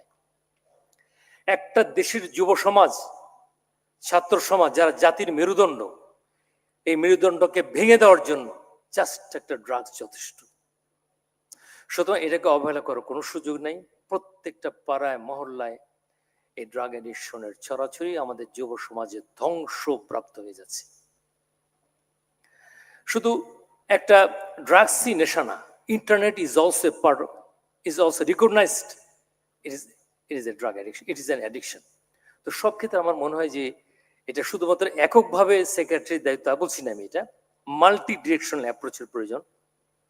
সামাজিকভাবে, রাষ্ট্রীয়ভাবে, আইনগতভাবে, চিকিৎসার পাশাপাশি ড্রাগস অ্যাভেলেবেল এবং ড্রাগসের যে ড্রাগ ব্যবসায়ীদের যে এখানে যে আইনটা প্রয়োগ করা, তাদের যারা ব্যবসা করতেছে তাদের যে মানে আইন প্রয়োগ করে কঠোর শাস্তির বিধান এর ব্যবস্থা করা, সবকিছু কিন্তু একটা বিরাট একটা মানে প্রয়োজন আমাদের জন্য, যেটা অনেকের অভাব বোধ করি, এবং সে অভাবটা আমাদের পূরণ হোক। আমি আজকের এই অনুষ্ঠানের মাধ্যমে আমি এই সোসাইটির সকল নেতৃবৃন্দ, সদস্যবৃন্দ এবং যারা উপস্থিত সকলকে এবং সরকারকে আহ্বান জানাচ্ছি এই বিষয়টা সিরিয়াসলি অ্যাড্রেস করে এই ধরনের অভিশাপ থেকে আমাদের দেশ এবং জাতিকে বাঁচুক, আমরা সম্মিলিতভাবে প্রয়াস চালাই। সবশেষে আমি আবারও যারা আমাকে আমন্ত্রণ জানিয়েছেন এই বাংলাদেশ অ্যাসোসিয়েশন অফ সাইকিয়াট্রিস্টকে আন্তরিক অভিনন্দন জানিয়ে শেষ করছি। আসসালামু আলাইকুম ওয়া রাহমাতুল্লাহ। অসংখ্য ধন্যবাদ অধ্যাপক ডক্টর সাজেদ আব্দুল খালেক স্যারকে। আমরা কিন্তু আমাদের এই যে কনফারেন্স হচ্ছে, যেখানে নানা রকম সায়েন্টিফিক প্রেজেন্টেশনস এর পাশাপাশি আমরা এবার কিন্তু দুটো ভিন্ন জিনিস যোগ করেছি, দুটো রাউন্ড টেবিল ডিসকাশন। আজকে প্রথম দিন একটি ইন্টারডিসিপ্লিনারি ডায়ালগ অনুষ্ঠিত হবে, যেখানে আমরা আলোচনা করব আমাদের সাইকিয়াট্রিক সোসাইটি ছাড়াও আরো যেসব মেডিকেল সোসাইটি আছে, society of medicine, society of surgeons, gynaecological society, endocrine society, cardiac society, society of neurologist, society of Bangladesh endocrine society, rheumatology society এবং চাইল্ড নিউরোলজি সোসাইটি এবং বাংলাদেশ ডার্মাটোলজিক্যাল সোসাইটি, সমস্ত সোসাইটির প্রতিনিধিদের সঙ্গে আমাদের কিন্তু লাঞ্চের পরেই একটি ইন্টারডিসিপ্লিনারি ডায়ালগ আছে। আগামীকালকে আমরা এরকম আরেকটি ডায়ালগ অ্যারেঞ্জ করেছি পলিসি মেকারসদের মধ্যে, সেখানে রাজনীতিবিদ, প্রশাসক এবং সমাজের বিভিন্ন শ্রেণী পেশার সাংবাদিক, কবি, সাহিত্যিক, বুদ্ধিজীবী, যাতে মানসিক স্বাস্থ্য সেবাকে আমরা জনগণের দৌড় গোড়ায় কিভাবে পৌঁছে দিতে পারি, কিভাবে সেটি এনশিওর্ড হয়, আমরা সেসব ব্যাপারে আলোচনা সমগ্রভাবে যাতে একটি মিনিংফুল কনফারেন্স আমরা শেষ করতে পারি। আপনাদের সবার সম্মিলিত সহযোগিতায় আমরা সেটি করতে পারবো আশা করছি। এবার আমরা দিক নির্দেশনামূলক বক্তব্য শুনবো।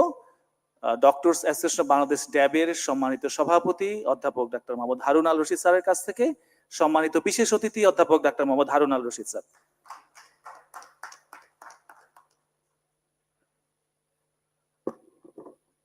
Bismillahir Rahmanir Rahim. Respected chairperson of the session, honorable chief guest, Professor Saidur Rahman, special assistant to the chief advisor attached to the Ministry of Health and Family Welfare. Respected special guest, Professor Sajed, Principal Ibn Sina Medical College and Vice President, National Doctors Forum. Special guest, Professor Mahbub, Director, Mental Institute. Sitting in front of me, respected professors, teachers, and the participants of the seminar. Assalamu alaikum and a very good morning. আমি প্রথমেই আমাকে এখানে দাওয়াত দেওয়ার জন্য আমি society of psychiatry বাংলাদেশকে ধন্যবাদ জানাচ্ছি।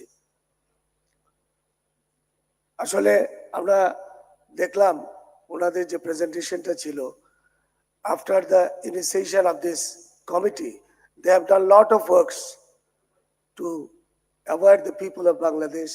বাংলাদেশের সাইকিয়াট্রিক সোসাইটিকে এগিয়ে নিয়ে যাওয়ার জন্য নানা ধরনের কর্মকাণ্ড তারা করেছেন, সেই জন্য তাদেরকে ধন্যবাদ জানাচ্ছি। আসলে আমি বেসিক্যালি অ্যানেস্থেসিওলজিস্ট।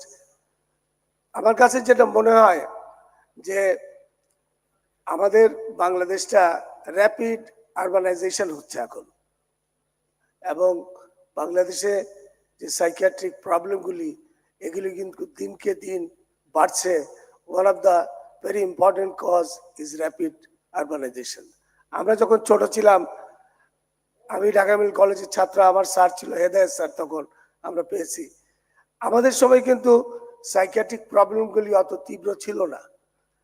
একান্নবর্তী পরিবার ছিল এবং পরিবারের মধ্যে যে সৌহার্দ্য ছিল, সেই জিনিসগুলি কিন্তু ধীরে ধীরে আরবানাইজেশনের ফলে পিপল আর গেটিং মেকানিক্যাল হয়ে যাচ্ছে আমরা ধীরে ধীরে, এবং আমাদের সাইকোলজিক্যাল প্রবলেমগুলি ধীরে ধীরে বাড়ছে। কিন্তু সেই অনুপাতে বাংলাদেশে সাইকিয়াট্রিক যে চিকিৎসক যেটা আছে সেটা যে বাড়ার কথা ছিল সেটা বাড়েনি। আপনারা জানেন, আপনাদের কাছ থেকে আমরা শুনেছি যে বাংলাদেশে 18 কোটি জনগণের জন্য only 400 qualified psychiatrists is there, which is very less. আমি মনে করি যারা পলিসি মেকার তাদের এই ব্যাপারে অবশ্যই নজর দেওয়া উচিত। এছাড়াও বাংলাদেশে 2টি মাত্র ইনস্টিটিউট আছে, আপনাদের একটা পাবনা এবং একটা ঢাকাতে। এটারও আমার মনে হয় যে আরো কলেবর বৃদ্ধি করা দরকার। অ্যাট দ্য সেম টাইম যেটা খুবই আমার কাছে অবাক লেগেছে যে বাংলাদেশে মাত্র 5টা মেডিকেল কলেজে আপনার ইনডোর আছে, বাদ বাকি মেডিকেল কলেজগুলিতে কোথাও ইনডোর নাই, অনলি আউটডোর ফ্যাসিলিটিস। তো যদি আমরা বাকি মেডিকেল কলেজগুলিতে ইনডোর ফ্যাসিলিটিস চালু করতে পারি, তাহলে বড় 2টা ইনস্টিটিউটের উপরে যে প্রচন্ড চাপ সেটা কিন্তু অনেকাংশে কমে আসবে, এবং ভবিষ্যতে সাইকিয়াট্রিক হেলথ কেয়ারে আমরা বাংলাদেশ কিন্তু আগাতে পারবো। তো আমি ব্যক্তিগতভাবে মনে করি যে একটা হেলদি মানুষ আসলে শারীরিকভাবে এবং মানসিকভাবে হেলদি না হলে কিন্তু আমরা হেলদি বলতে পারি না। এবং একটা জিনিস আপনারা সবাই জানেন যে কোথাও যদি আমরা জয়েন করতে যাই একটা সার্টিফিকেট লাগে, সার্টিফিকেটের নিচে সবকিছুর পরে কিন্তু লেখা থাকে he is fit both physically and mentally, 2টা জিনিস কিন্তু লেখা থাকে। কিন্তু যারা এই সার্টিফিকেট থেকে আপনাদেরকে নিচ্ছে, যারা পলিসি মেকার্স, ওই মেন্টালি জায়গাটাই কিন্তু খুব একটা গুরুত্ব দেয় না কেউ। এবং আজকে আমাদের পলিসি মেকারদের অন্যতম হেলথের প্রফেসর সাইদুর রহমান আছেন, আমি আহ্বান জানাবো যে আগামী দিনে একটি হেলদি নেশন যদি আমরা করতে চাই, তাহলে আমাদের ফিজিক্যালি অ্যান্ড মেন্টালি এই দুটা জিনিসের উপরে গুরুত্ব দিয়ে আগামী দিনে স্বাস্থ্য ব্যবস্থায় পরিবর্তন আনতে হবে। এই আশাবাদ ব্যক্ত করে আবারও সবাইকে ধন্যবাদ জানিয়ে শেষ করছি। খোদা হাফেজ। বাংলাদেশ জিন্দাবাদ।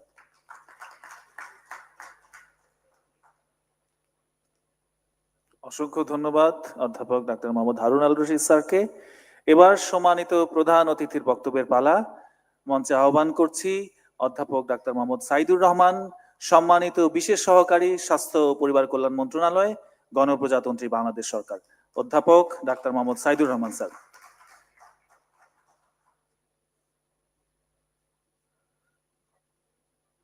বিসমিল্লাহির রহমানির রহিম। আসসালামু আলাইকুম।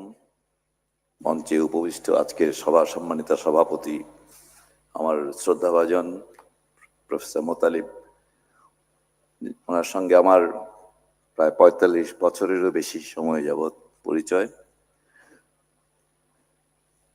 মঞ্চে উপবিষ্ট আছেন এইমাত্র যিনি বক্তব্য রেখে গেলেন, ডক্টর বাংলাদেশের সভাপতি অধ্যাপক হারুন আল রশিদ।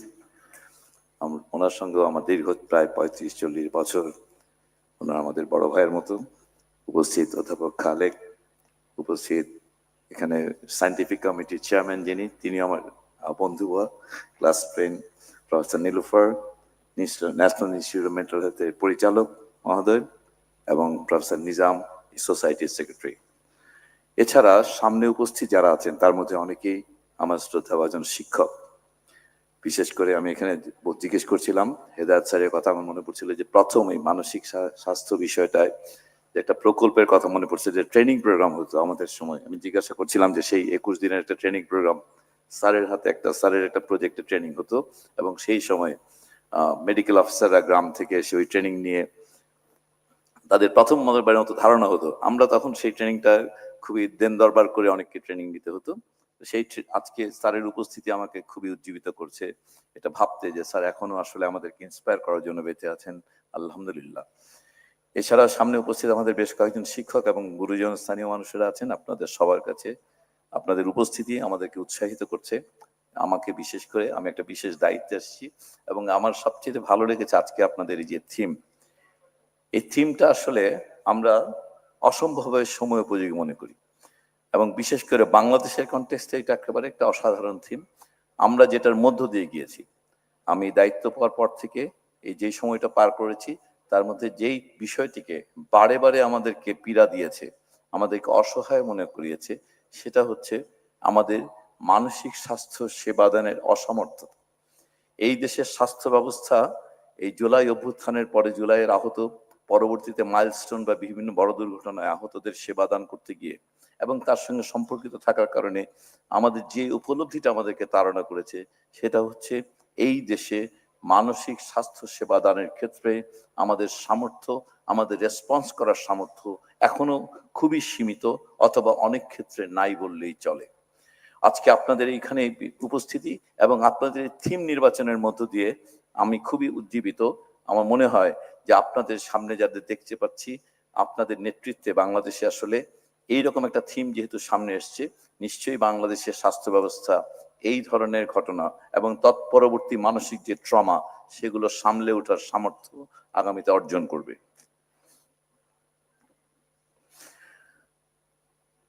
এখন প্রশ্ন হচ্ছে, আজকে আপনাদের অনেকের বক্তব্য প্রায় সবগুলো কথাই চলে এসেছে, যে কেন আসলে মানসিক স্বাস্থ্য গুরুত্বপূর্ণ মনে করা হয়। এখানে অনেকভাবে অনেক কথা আপনারা জানেন, এখানে সবাই আপনারা যেহেতু বিশেষজ্ঞ, আপনারা এটার গুরুত্ব জানেন। আমরা এই ছোট দায়িত্ব পালন করতে এসেছি, আমরা বুঝছি যে আমাদের দেশে আসলে যেটাই মাত্র বললেন যে এটা সম্প্রসারণটা হয়েছে অল্প মাত্রায়। আপনাদের সর্বমোট সংখ্যা জেনে আমি খুবই অবাক, আজকে জানলাম প্রায় ৩৭০ জন মাত্র মানসিক রোগ বিশেষজ্ঞ আছেন। হয়তো এটার সঙ্গে যদি আমরা ভাবি চিকিৎসক ছাড়া অন্যদেরকে যুক্ত করে, তারপরও এই সামর্থ্য 18 কোটি মানুষের মানসিক স্বাস্থ্য সেবা দেওয়ার জন্য মোটেই যথেষ্ট নয়। এখন প্রশ্ন হচ্ছে যে এই সেবা সম্প্রসারণের কাঠামোটা কেমন হবে? এটা কি চিকিৎসা? আমরা মনে করি না আসলে এটাকে চিকিৎসা। এটা অবশ্যই এই মানসিক স্বাস্থ্যের একটি অংশ, আপনারা জানেন, যে অংশটুকু চিকিৎসার প্রয়োজন হয়ে ওঠে। কিন্তু এটাকে যদি আমরা দেশের স্বাস্থ্যসেবার সঙ্গে যুক্ত করতে না পারি, এটাকে যদি একেবারেই সেই গ্রামে ভেবে দেখেন, যেই মা জন্মদানের পরে তিনি তার প্রসূতিকালীন পোস্টপার্টাম স্টেজে উনি বিষণ্ণতায় ভুগছেন। যে মানুষটি ভীষণ উদ্বিগ্ন তার কাজকে ঘিরে, কিন্তু কারোর সঙ্গে কথা বলতে পারছেন না। যেই বাবা তার পুত্র কন্যারা শহরে চলে গিয়েছে বলে একাকী ওনার ঘরে বসে থাকেন, এই সব মানুষকে সাহায্য করার ব্যবস্থা তো আসলে ইনস্টিটিউট অথবা মেডিকেল কলেজে হবে না। এই সেবার জন্য ওই প্রাথমিক পর্যায়ে আমাদের যে চিকিৎসা সেবাদানকারী চিকিৎসক বা নার্স থাকবেন, তাদেরকে যদি আপনাদের ওই হেদায়েত স্যারের মতো করে প্রশিক্ষিত করে তাদেরকে আপনারা যদি তাদেরকে ওই সমস্যাগুলো ডিল করার সামর্থ্য অর্জন না করে দেন, এটা তো সাইকিয়াট্রিস্ট আর সাইকোলজিস্ট দিয়ে সারা দেশের এই 25-30 লক্ষ মানুষকে আসলে সেবা দান করা কখনোই সম্ভব হবে না। অতএব আপনারা জেনে আনন্দিত হবেন, আমরা একটা পুনর্গঠন প্রক্রিয়ার মধ্য দিয়ে যাচ্ছিলাম। এই অন্তর্বর্তীকালীন সরকার দেশের স্বাস্থ্য ব্যবস্থায় বেশ কিছু পরিবর্তনের চেষ্টা করেছে, যার মধ্যে একটি অন্যতম প্রধান পরিবর্তন হচ্ছে মানসিক স্বাস্থ্য সেবাকে প্রাথমিক স্বাস্থ্য সেবায় অন্তর্ভুক্ত করা। অতএব এটা নিশ্চিত করা হচ্ছে যেন প্রতিটি মানুষকে তার উদ্বেগের মুহূর্তে, তার মন খারাপের মুহূর্তে যেন তার পাশে তাকে পরামর্শ দেওয়ার জন্য অথবা তাকে রেফার করার জন্য, যদি মনে হয় যে তার আসলে বিশেষজ্ঞ পরামর্শ প্রয়োজন, তাকে যেন প্রপারলি রেফার করতে পারে। অতএব তাকে প্রাথমিকভাবে কন্ট্যাক্ট করা, তাকে পরামর্শ দেওয়া এবং প্রয়োজনে রেফার করা, এই কাঠামোটা আমরা এবার প্রাইমারি হেলথ কেয়ারের যে রিঅর্গানাইজেশনটা হচ্ছে, প্রাথমিক স্বাস্থ্যে আপনারা জানেন আমাদের বিভিন্ন নামে ভাগ ভাগ করা ছিল, family welfare assistant, health assistant, CSCP, এই সবগুলোকে মার্জ করে ভাবা হচ্ছে যে প্রাইমারি হেলথ কেয়ার ওয়ার্কার নামে একটা ইউনিফর্ম কেয়ার হবে, এবং তাদের মাধ্যমে আসলে তারা যেই সেবা দিবে সেখানে শুধুমাত্র এটি একটি সেবা হিসেবেই অন্তর্ভুক্ত হবে না, এখানে এটা একটা আমরা বলছি যে এটা একটা অধিকার হিসেবে সম্পর্কে যুক্ত হবে। আরেকটা কথা এমনি বলতে গিয়ে বলি যে আপনাদের মানসিক স্বাস্থ্যের আলোচনায় বলতে চাই আমরা যে আসলে সেবা হিসেবে শব্দটা বলার চেয়ে এই শব্দটা যদি যত্ন হয় তাহলে আসলে এটা অনেক বেশি অর্থবহ হয়। আমাদের আসলে এটা খুবই আমার মনে হয় যে এটা আসলে এই বাংলা করতে গিয়ে আমরা আসলে সার্ভিসের বাংলা যেভাবে সেবা করেছি, আসলে এটা কেয়ারের বাংলা হওয়া দরকার, যত্ন। সেই ক্ষেত্রে আমাদের ধারণা যে আমাদের ধারণাগত ভাবে হয়তো একটা মনোজাগতিক পরিবর্তন হবে যদি আমরা এই শব্দটাকে পরিবর্তন করতে পারি। মানসিক স্বাস্থ্য সেবা প্রদানের ক্ষেত্রে এই প্রতিষ্ঠানে আপনারা ইতিমধ্যে জেনেছেন দুটো প্রতিষ্ঠান। আপনারা নিশ্চয়ই জানেন ইতিমধ্যেই যে পাবনার প্রতিষ্ঠানটি আধুনিকায়নের জন্য একটা অনেক অনেক বড় প্রকল্প হাতে নেওয়া হয়েছে, 1000 কোটি টাকার চাইতেও বেশি। আমরা আশা করি আমরা অতি অল্প সময়ের মধ্যেই প্রকল্প পরিচালকের নিয়োগ দিয়ে সেই পাবনায় সে ইনস্টিটিউট প্রতিষ্ঠা যে প্রকল্প সেটি কাজ শুরু করতে পারবে, এবং সেটার মধ্যে দিয়ে সেখানে একটি বড় অবকাঠামোগত সম্প্রসারণ হবে, পাশাপাশি সেখানে আসলে অনেক বেশি শিক্ষক এবং শিক্ষকতা ট্রেনিং প্রশিক্ষণ সবকিছু চলবে সেইখানে। তো এগুলো তো আসলে প্রতিষ্ঠান ভিত্তিক, national institute of mental health অথবা পাবনা একটি প্রতিষ্ঠান অথবা মেডিকেল কলেজ ভিত্তিক না। আপনারা সবাই নিশ্চয়ই পৃথিবীতে জানেন এখন যে মানসিক সেবা আসলে মানুষের ডোর স্টেপে এবং তার বিপদের মুহূর্তে আসা দরকার। এটা একটা হাসপাতাল কেন্দ্রিক একেবারে অল্প অংশের মানুষের আসলে এটা প্রয়োজন হয়। অতএব আপনারা এই ব্যাপারটা যেন অন্য চিকিৎসকদের মধ্যে, আমি খুবই ভালো লাগলো যখন আপনারা বললেন যে আজকে আপনারা অন্যান্য পেশাজীবী সংস্থার সঙ্গে বসবেন এবং অন্যান্য বিশেষজ্ঞ পেশাজীবীদেরকে বলবেন, এবং যখন নাম বলছিলেন আমরা খেয়াল করছিলাম অধিকাংশই হচ্ছে দীর্ঘ মেয়াদে যে রোগগুলো ভোগে, যেমন অবশ্য আমি খেয়াল করিনি অঙ্কোলজিস্ট এবং প্যালিয়েটিভ কেয়ার আছে কিনা।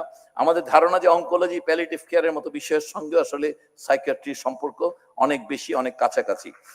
অতএব এইভাবে রিউমাটোলজি যে সমস্ত ক্রনিক ডিজিজ গুলো আছে সেগুলোর সঙ্গে আমরা এবারে যখন অভ্যুত্থানোত্তর আহতদের সঙ্গে যখন আমরা ইন্টারাকশন করেছি আমরা খেয়াল করেছি যে চোখের চিকিৎসা, অঙ্গহানির চিকিৎসা সেটা একটা শারীরিক চিকিৎসা, কিন্তু এই চিকিৎসা কখনোই যথেষ্ট হয়নি, এবং যার ফলে আমরা গত 1 বছর যাবৎ এদেরকে শুধুমাত্র তাদের শারীরিক কষ্ট সেটা নিবারণের চেষ্টা করা হয়েছে দেশে বিদেশে। যে মানুষটি আপনারা খোকনের কথা জানেন যে মুখে বিভৎস হয়ে গেছে, সম্পূর্ণ মুখের আকৃতি চেঞ্জ হয়ে গেছে, তার জন্য এটা রিকনস্ট্রাকশন ইম্পর্টেন্ট, অবশ্যই রাশিয়াতে নিয়ে তাকে রিকনস্ট্রাক্ট করা হচ্ছে, কিন্তু তার যে গত 1 বছর যাবত যে মানসিক কষ্টের মধ্যে দিয়ে গেছে সেটা কিন্তু আমরা আসলে সাপোর্ট করে উঠতে পারি না।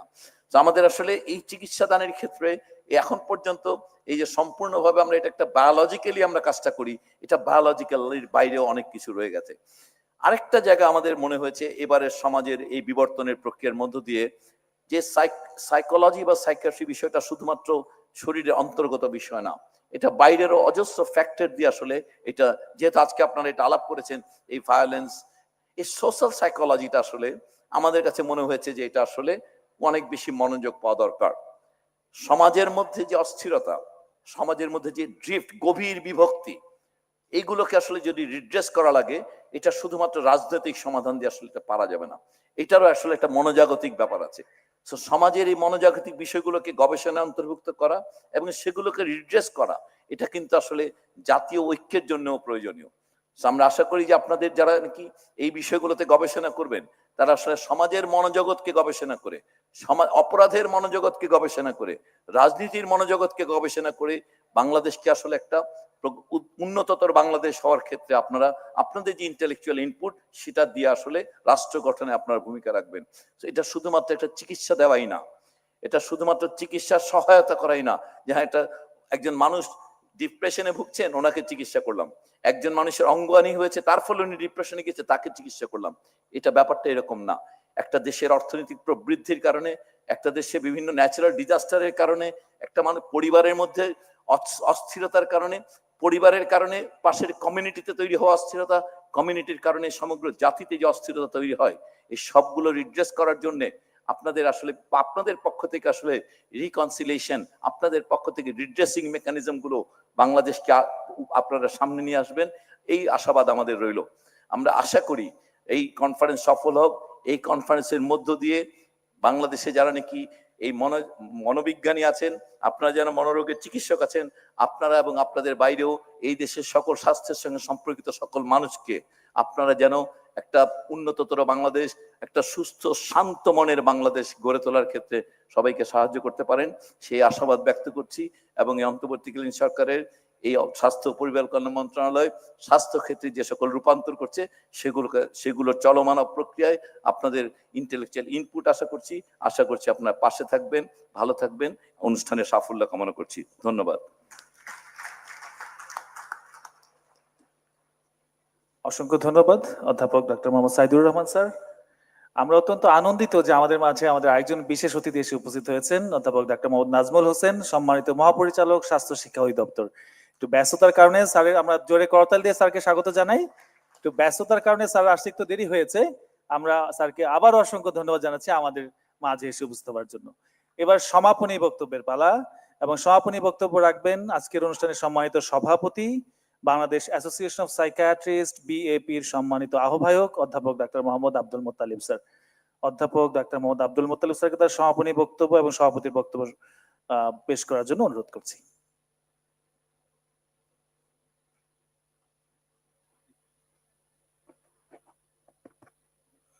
বিসমিল্লাহির রহমানির রহিম। উপস্থিত 9th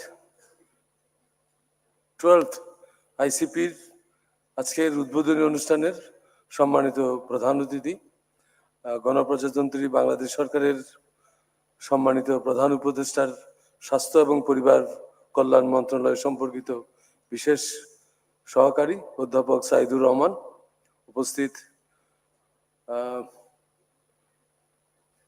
director general health services professor Nazmul Hossain, সম্মানিত ডক্টরস অ্যাসোসিয়েশন অফ বাংলাদেশের সম্মানিত সভাপতি অধ্যাপক হারুন আল রশিদ, ন্যাশনাল ডক্টরস ফোরামের সম্মানিত সিনিয়র সহসভাপতি অধ্যাপক সাজেদ আব্দুল খালেক, এবং উপস্থিত আমাদের ইনস্টিটিউট অফ মেন্টাল হেলথের সম্মানিত পরিচালক অধ্যাপক মাহবুবুর রহমান, অধ্যাপক সায়েন্টিফিক উপকমিটির সম্মানিত আহ্বায়ক অধ্যাপক নীলুফার আক্তার, অধ্যাপক নিজামুদ্দিন সহ উপস্থিত মঞ্চের সামনে উপবিষ্ট আমাদের সিনিয়র শিক্ষকবৃন্দ, অংশগ্রহণকারী বৃন্দ, দেশ এবং বিদেশ থেকে আগত সকল প্রতিনিধিবৃন্দ, সবাইকে স্বাগতম জানাচ্ছি।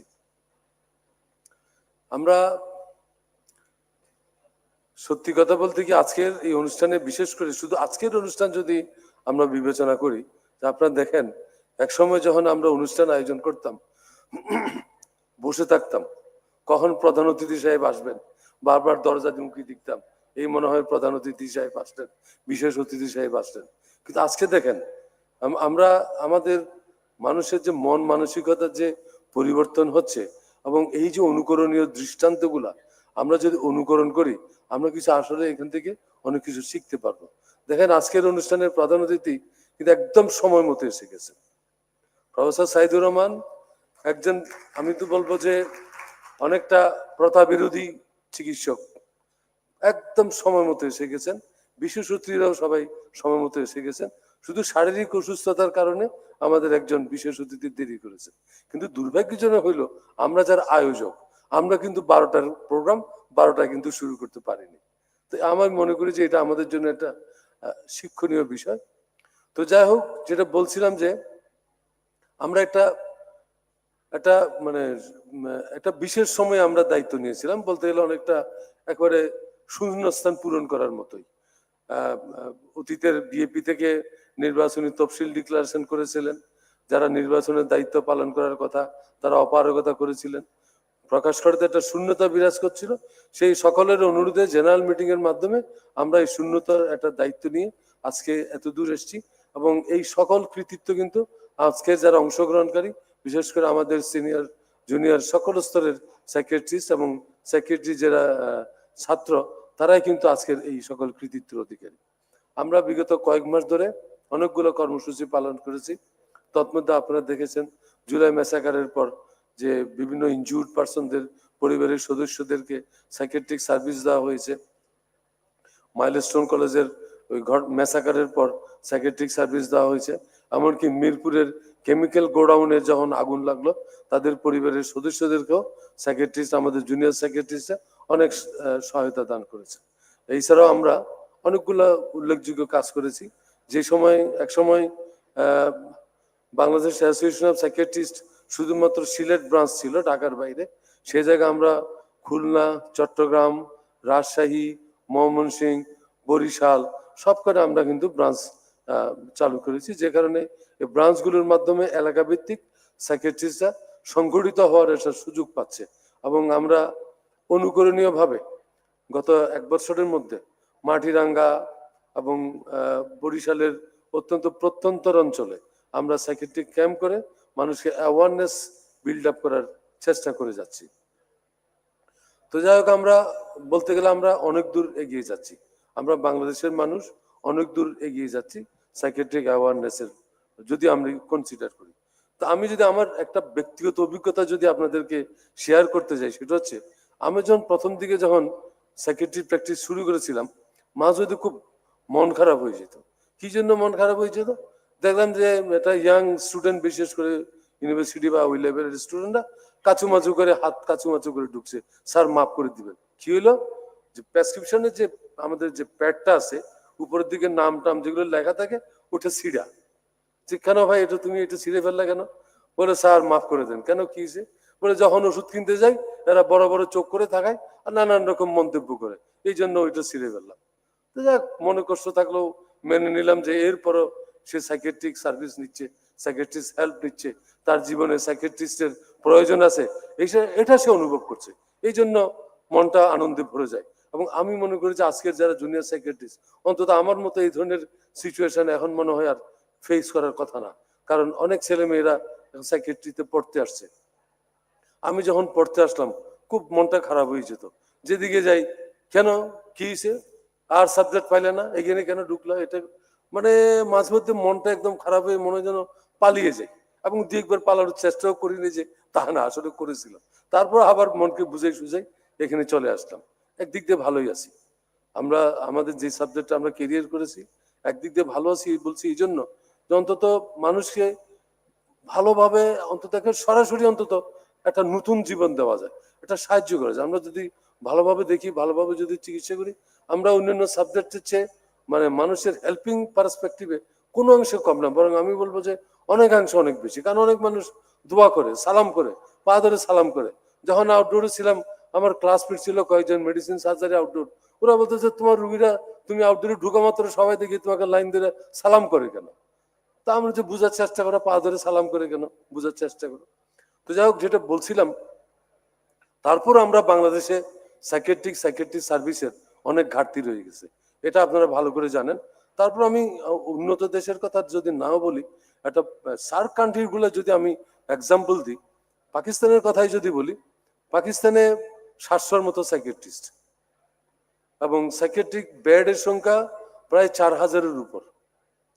আর ভারত বা ইন্ডিয়ার কথা যদি আমি কনসিডার করি, যে ভারতে সাইকিয়াট্রিস্টের সংখ্যা এই মুহূর্তে 7000 এবং সাইকিয়াট্রিক হাসপাতালের সংখ্যা 3টা বড় বড় মেন্টাল হাসপাতাল সেন্ট্রাল গভর্নমেন্টের অধীনে এবং 297টা মেডিকেল কলেজে 297টা মেডিকেল কলেজে সাইকিয়াট্রিক বিভাগ রয়েছে। তো সেই হিসেবে আমরা বাংলাদেশের অবস্থা আমরা অনুমান করতে পারি যে আমাদের কি অবস্থা। তো তাহলে এখানে কি করতে হবে? মানসিক ডাক্তারের সংখ্যা বাড়াতে হবে। কিভাবে বাড়াতে হবে? আমাদের এখানে মাত্র বর্তমানে 3টে ইনস্টিটিউট বা বর্তমানে আর্মিতে চালু হয়েছে, 4টা ইনস্টিটিউটে পোস্ট গ্রাজুয়েশন হচ্ছে। অনেকগুলো মেডিকেল কলেজ এই মুহূর্তে আমি মনে করি যে পোস্ট গ্রাজুয়েশন কোর্স চালু করার জন্য fit. Outdoor indoor teacher capacity সব যদি আমরা কনসিডার করি, আমার মনে হয় আমাদের সম্মানিত উপদেষ্টা সাহেব এই ব্যাপারটা বিবেচনা করতে পারেন। আমি জানি যে অনেকগুলো medical college post graduation course চালু করার জন্য অ্যাপ্লিকেশন করেছে, অনুমোদনের অপেক্ষা আছে। ম্যান পাওয়ার বাড়ার জন্য আমরা এটি চিন্তা করতে পারি। আর বেড বাড়ানোর ব্যাপারে যেমন যে সমস্ত মেডিকেল কলেজেরা প্রফেসর হারুন রশিদ সাহেব তো বললেনই, অনেকগুলো মেডিকেল কলেজে নতুন পুরাতন সরকারি মেডিকেল কলেজ এমনকি প্রাইভেট মেডিকেল কলেজগুলোতে সাইকিয়াট্রিক বেডের সংখ্যা নাই বলতে গেলে। এই আমাদের প্রফেসর সৈয়দ মাহফুজুল হক সাহেব এক সময় একটা মেডিকেল কলেজে প্রাইভেট রিটায়ারমেন্টের পর একটা প্রাইভেট মেডিকেল কলেজে চাকরি করতেন। প্রিন্সিপাল সাহেব ওনার বন্ধু মানুষ, অনেক অনুরোধ করেছে যে সাইকিয়াট্রিক বেড চালু করার জন্য, তো উনি বা কর্তৃপক্ষ কোনোভাবেই রাজি না। উনি চাকরিটা ছেড়ে দিয়ে খোদা হাফেজ দিয়ে চলে আসলেন। যে আমার যদি সাইকিয়াট্রিক বেডই যদি চালু না করি, শুধুমাত্র আউটডোর পেশেন্ট দেখার জন্য আমার এত দূর এখানে কষ্ট করার তো প্রয়োজন নাই। এবং আমি নিজেও ওনার পরবর্তীতে একই ইনস্টিটিউটে আমিও জয়েন করেছি, আমিও কিন্তু একই ইস্যুতে চাকরি ছেড়ে চলে আসছি যে বেড যদি চালু না করেন, আউটডোর রুগী যদি এখানে দেখতে হয়, তা আমার চেম্বারে তো অনেক রুগীর, আমি এখানে কেন কি জন্য কামকা নিজের চেম্বার নষ্ট করে এখানে এসে রুগী দেখবো। তার মানে আমাদের উদ্দেশ্যটা ছিল যেটা সাইকিয়াট্রিক বেড যদি চালু হয় তাহলে মানুষ সার্ভিস পাবে, স্টুডেন্টরা ভালো মতো একটা প্রশিক্ষণ পাবে। কারণ টোটাল রুগীর সংখ্যা বর্তমানে বিভিন্ন জরিপে, দেশীয় আন্তর্জাতিক জরিপে বাংলাদেশের কথাও যদি আমরা বিবেচনা করি, 18 থেকে 19 জন মানুষ দেশের সাইকিয়াট্রিক প্রবলেম ভুগছে যাদের চিকিৎসা প্রয়োজন। 13.6 জন শিশু কিশোর মানসিক সমস্যায় ভুগছেন যাদের চিকিৎসা প্রয়োজন। তাহলে মেন্টাল হেলথ গ্যাপ যদি আমরা কনসিডার করি গ্লোবালি, সেটা হচ্ছে 50%, যারা চিকিৎসার প্রয়োজন কিন্তু চিকিৎসা পাচ্ছে না। আর বাংলাদেশ বা আমাদের মতো দেশের কথা যদি বিবেচনা করি, ইট ইজ 90%। তাহলে এই গ্যাপটা কিভাবে রিডিউস করা যায়?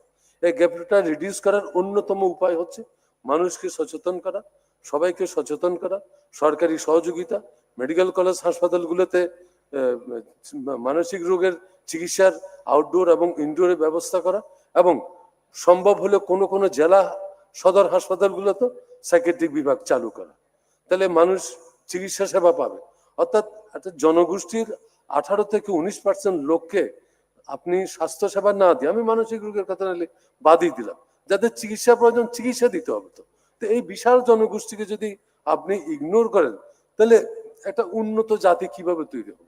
বিশেষ করে আপনারা চিকিৎসকরা সবাই জানেন যে বিশ্ব স্বাস্থ্য সংস্থা তো দীর্ঘদিন ধরে বলছে যেটা শারীরিক রোগের কারণে যেটা গ্রস ন্যাশনাল লস যেটা হয়, সে থেকে মানসিক রোগের কারণে মানে ন্যাশনাল লসের মানে ফাইন্যান্সিয়াল লসের সংখ্যা অনেক বেশি।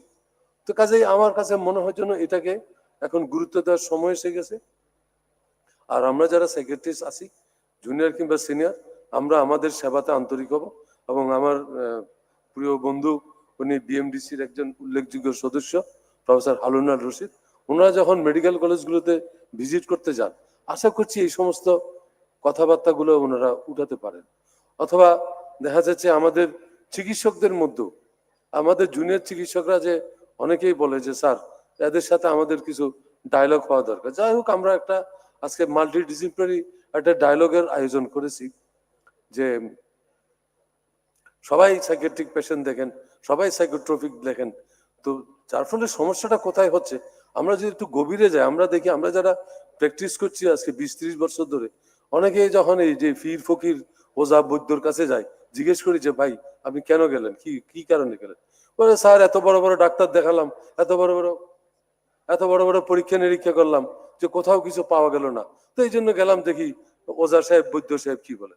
তো যাই হোক, যেটা বলছিলাম সেটা হচ্ছে কি, মানসিক রোগ বিষয়ে আমরা আশা করছি আমাদের কর্তৃপক্ষের একটা সুদৃষ্টি পাবো এবং আমাদের দেশ ও জাতি মানসিক স্বাস্থ্যে উন্নতি হবে এবং আমরা সবাই শান্তিতে থাকবো, সুখে থাকবো। সবাইকে ধন্যবাদ। আসসালামু আলাইকুম। ধন্যবাদ অধ্যাপক ডক্টর মোহাম্মদ আব্দুল মোত্তালিব স্যারকে। এবার আমাদের সম্মানিত অতিথিদেরকে ক্রেস্ট দেবার পালা। আমি জাস্ট আমাদের ভলান্টিয়ারদেরকে অনুরোধ করব ক্রেস্টগুলো মঞ্চে নিয়ে আসার জন্য। প্রথমেই আমাদের সম্মানিত বিশেষ অতিথি অধ্যাপক ডক্টর মোহাম্মদ নাজমুল হোসেন স্যারকে ক্রেস্ট দিয়ে বরণ করার জন্য অনুরোধ করছি।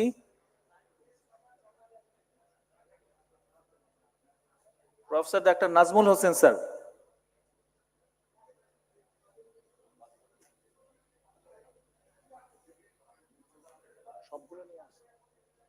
প্রফেসর নাজমুল হোসেন স্যারকে ক্রেস্ট দিবেন আমাদের সম্মানিত প্রধান অতিথি অধ্যাপক ডক্টর মোহাম্মদ সাইদুর রহমান স্যার। নাজমুল হোসেন স্যারকে ক্রেস্ট দেওয়ার জন্য অনুরোধ করছি অধ্যাপক সাইদুর রহমান স্যারকে। আমরা মানে সবাই জোরে করতালি দিয়ে তাদেরকে সম্ভাষণ জানাতে পারি।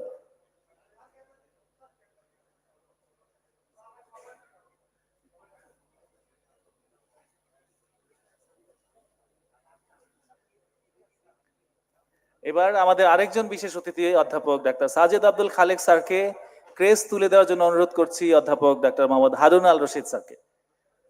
Doctor Sajed Abdul Khalek sir crest গ্রহণ করবেন অধ্যাপক ডাক্তার মোহাম্মদ হারুন আল রশিদ স্যারের কাছ থেকে।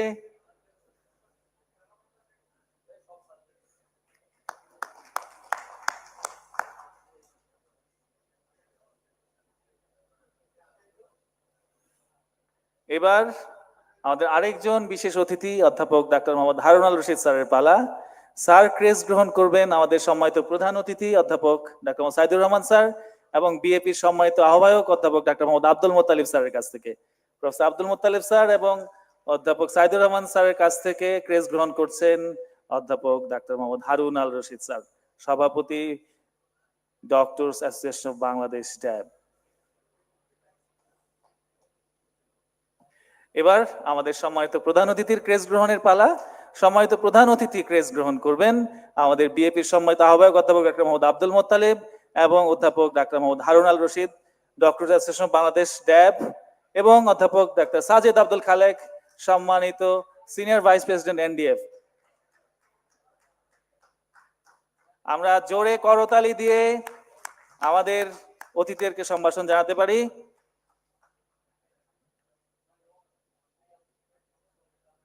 এবং এর মধ্য দিয়ে আমাদের উদ্বোধনী অনুষ্ঠান শেষ হচ্ছে। এবার মধ্যাহ্ন ভোজনের পালা। সামনে ওয়েসিস সেন্টারে, ওয়েসিস হলে আমাদের মধ্যাহ্ন ভোজনের পালা। সবাইকে আমাদের চেস্ট কার্ড সংগ্রহ সাথে রাখার জন্য অনুরোধ করছি এবং আমাদের সম্মানিত অতিথিদেরকে নিয়ে যাওয়ার জন্য আমি আহ্বায়ক অধ্যাপক আব্দুল মোত্তালিব স্যার এবং প্রফেসর নিজামুদ্দিন স্যারকে রিকোয়েস্ট করছি আমাদের সম্মানিত অতিথিদেরকে ওয়েসিস হলে নিয়ে যাওয়ার জন্য।